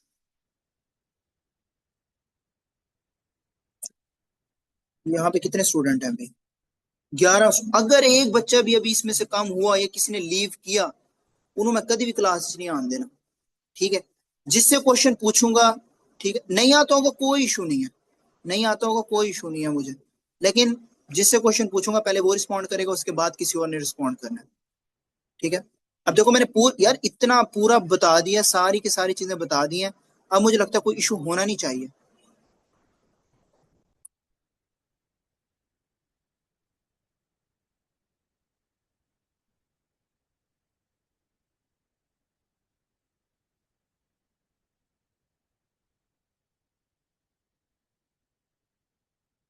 यार कोई बच्चा ना इसकी पिक्चर तो ले ले. एक मिनट.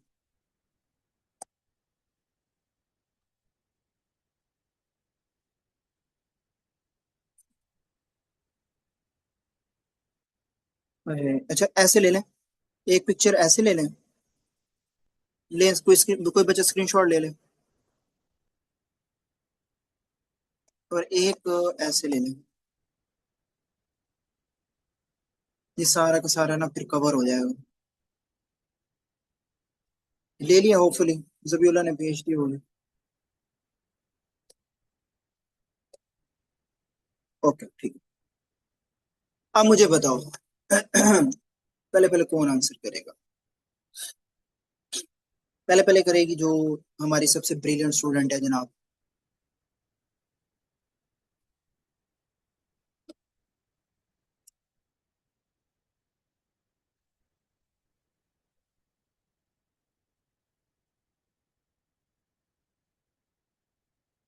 हाँ भाई,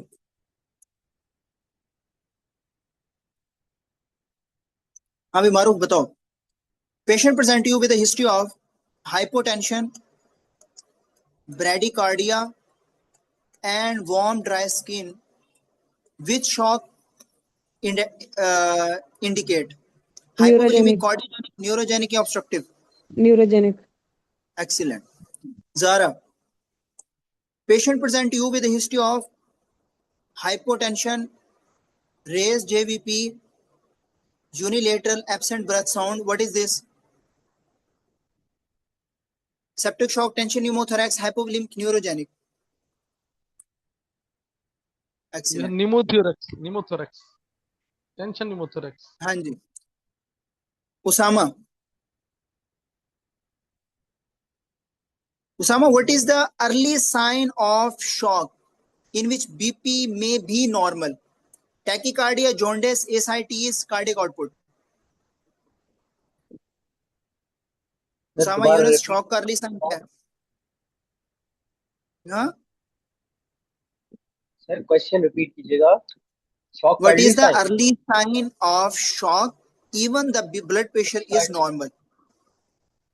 tachycardia. Tachycardia. Excellent. Next. Ali. जी सर। अली नहीं बल्कि काशिफ आप बताओ। काशिफ आप बताओ कि शॉक इंडेक्स को अगर हमने कैलकुलेट करना हो तो हम कैसे कैलकुलेट करेंगे? विदा मैं ऑप्शन दे देता हूं। Systolic BP, heart rate plus systolic BP divided by, sorry plus कह रहा हूं, divided by diastolic BP divided by heart rate, या heart rate divided by systolic BP. Ishfaq या काशिफ में से एक बच्चा बता दें, इन तीनों में से कौन सा फार्मूला यूज होता है शॉक को देखने के लिए?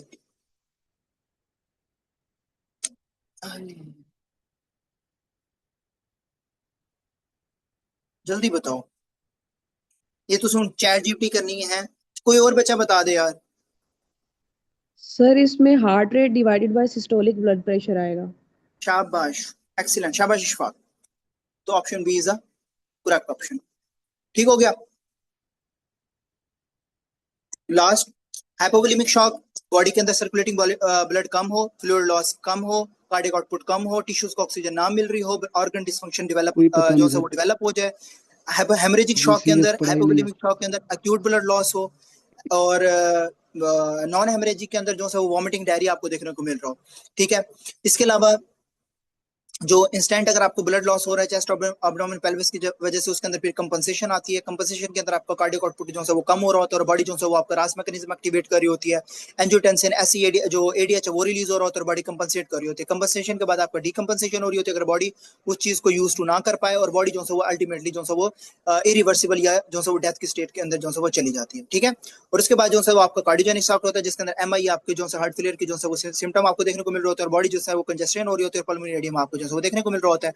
डिस्ट्रीब्यूटिव के अंदर जो होता है वो आपको सबसे ज्यादा जो है वो आपका न्यूरो एसेप्टिक शॉक जो इन्फेक्शन की वजह से हो रहा है, एलर्जी की वजह से आपको एनाफिलैक्टिक देखने को मिल रहा होता है, और स्पाइनल कॉर्ड इंजरी की वजह से न्यूरोजेनिक देखने को मिल रहा होता है। And last one is obstructive shock, उसके अंदर जो आपके जो मसल्स होते हैं वो आपके जो सही तरीके से पंप नहीं कर पाते, अदर कहीं ना कहीं वेस्कुलर जो है ऑब्स्ट्रक्शन आपको देखने को मिल रही है, जिसके अंदर आपको जो है वो आपको कार्डियक टेम्पोरेंट जैसे फीचर जो है आपको देखने को मिल रहे होते हैं। अब इसकी जो है वो आपको डिटेल जो सी है आपकी जो हेमरेजेस की है वो आपको बुक के अंदर जो है वो अर्ली ऑन यहाँ पे लिखी होगी।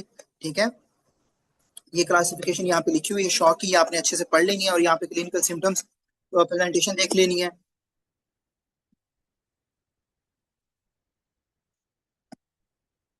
ये कंपनसेटेड और डीकंपनसेटेड तो आप देख लेना। ठीक है। और नीचे ये हाइपोवोलेमिक और हेमरेजिक शॉक मैंने आपको ऑलरेडी पढ़ा दिया है, एक दफा ये देख लेना। और इसके अंदर ट्रीटमेंट ऑफ चॉइस क्या होती है, और ये सबसे इंपॉर्टेंट है, इंटरनल ब्लीडिंग स्टेबल। ठीक है। ट्रीटमेंट ऑफ चॉइस क्या होती है ये देखिए, मैंने आपको क्या बताया था, एबीसीडी के बाद सबसे इंपॉर्टेंट आपकी वॉल्यूम होती है। ठीक है। और ये क्लूज आप प्लीज प्लीज प्लीज देख लेना, ये मैंने अभी बताया, अनस्टेबल के अंदर पेशेंट के अंदर फास्ट करते हैं, ये क्लूज प्लीज देख लेना। ठीक है। बाकी क्लिनिकल एमसीक्यूज देख लेना। नीचे फिर आपकी जो सेप्टिक शॉक है, किसके अंदर आता है, कार्डियोजेनिक के अंदर क्या है, ऑब्स्ट्रक्टिव के अंदर क्या है, न्यूरोजेनिक के अंदर क्या है, एनाफिलैक्टिक के अंदर क्या है, ये मैंने आपको सारा डिटेल के अंदर पढ़ा दिया है। इन्वेस्टिगेशन और ट्रीटमेंट चॉइस आप देख लेना और क्लिनिकल एमसीक्यूज भी आप हल कर लेना। कल इंशाल्लाह हम फ्लूइड रेसिसिटेशन और ब्लड के जो कंपोनेंट्स हैं वो हम इंशाल्लाह डिस्कस करेंगे। ओके बच्चों, समझ आ गया? किसी का कोई क्वेश्चन हो इनके अंदर से, एटलीस्ट 4 आपके जो सेक्शन 1 के अंदर से 4 टॉपिक्स हैं वो आपके हो चुके हैं। कोई एक क्वेश्चन आपका अगर रहता हो या समझ ना आई हो तो मुझसे अभी पूछ लें, अदरवाइज क्लास को एंड करते हैं। और जो बच्चे तो अपना जी सर, जी एक्सक्यूज मी सर, प्लीज, जी ये लेक्चर सर हमें मिलेंगे अभी? लेक्चर आप जी देंगे सर हमें, मिल मतलब जाएगा, मिल जाएगा, और मिल बुक भी जाएगा। सर? हाँ जी, बुक आपको अभी नहीं, 3 दिनों के बाद जब पेड सेशन होगा तो उस टाइम पे आपको बुक प्रोवाइड कर दी जाएगी। अच्छा, जी जी जो बच्चे मेरे बेसिक के हैं, मारूफ, जारा, और कौन है यहाँ पे, आमना, जी जारा है, इशफाक है, तारिक। यार बच्चों, आप लोगों की कल से सीवीएस की क्लास है, ठीक है? इस 1.5 घंटे के बाद, इस 1.5 घंटे के बाद जीआईटी के पूरे पूरे लेक्चर अपलोड हो चुके हैं। टेलीग्राम पे मुझे मैसेज कर देना, मैं आपको ऐड कर दूंगा। रीनल सिस्टम भी आज अपलोड हो जाएगा। और कल से आप बच्चों की जो बेसिक बच्चे हैं, अगर कोई और बच्चा भी लेना चाहता है बेसिक की सीवीएस की क्लासेस, तो वो हमें ज्वाइन कर सकता है। आपकी 1.5 घंटे की जनरल सर्जरी की क्लास के बाद आपकी 1 घंटे की, 1.5 नहीं सिर्फ 1 घंटे की क्लास आपकी कार्डियो सीवीएस की क्लास हुआ करेगी, ठीक है? जारा, मारो, मैं ग्रुप में भी बता दूंगा। और ग्रुप का जो लिंक होगा वो आपको आपकी इलीट बैच के अंदर आएगा उसका। यार मेरी बात सुनो, तुसी मेरे ऊपर रहम करो थोड़ा जिहा। मैं 8 बजे मैंने अभी जाना है, मॉर्निंग 8 बजे आता हूँ मैं।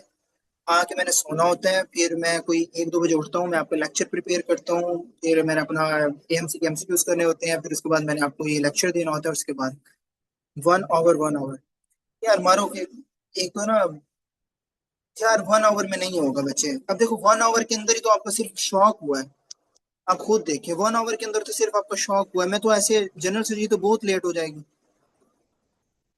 और आज जितने बच्चे थे क्या नाम है, जबीउल्ला, जितने बच्चे हैं उनके स्क्रीनशॉट ले लें और मुझे आपने इनके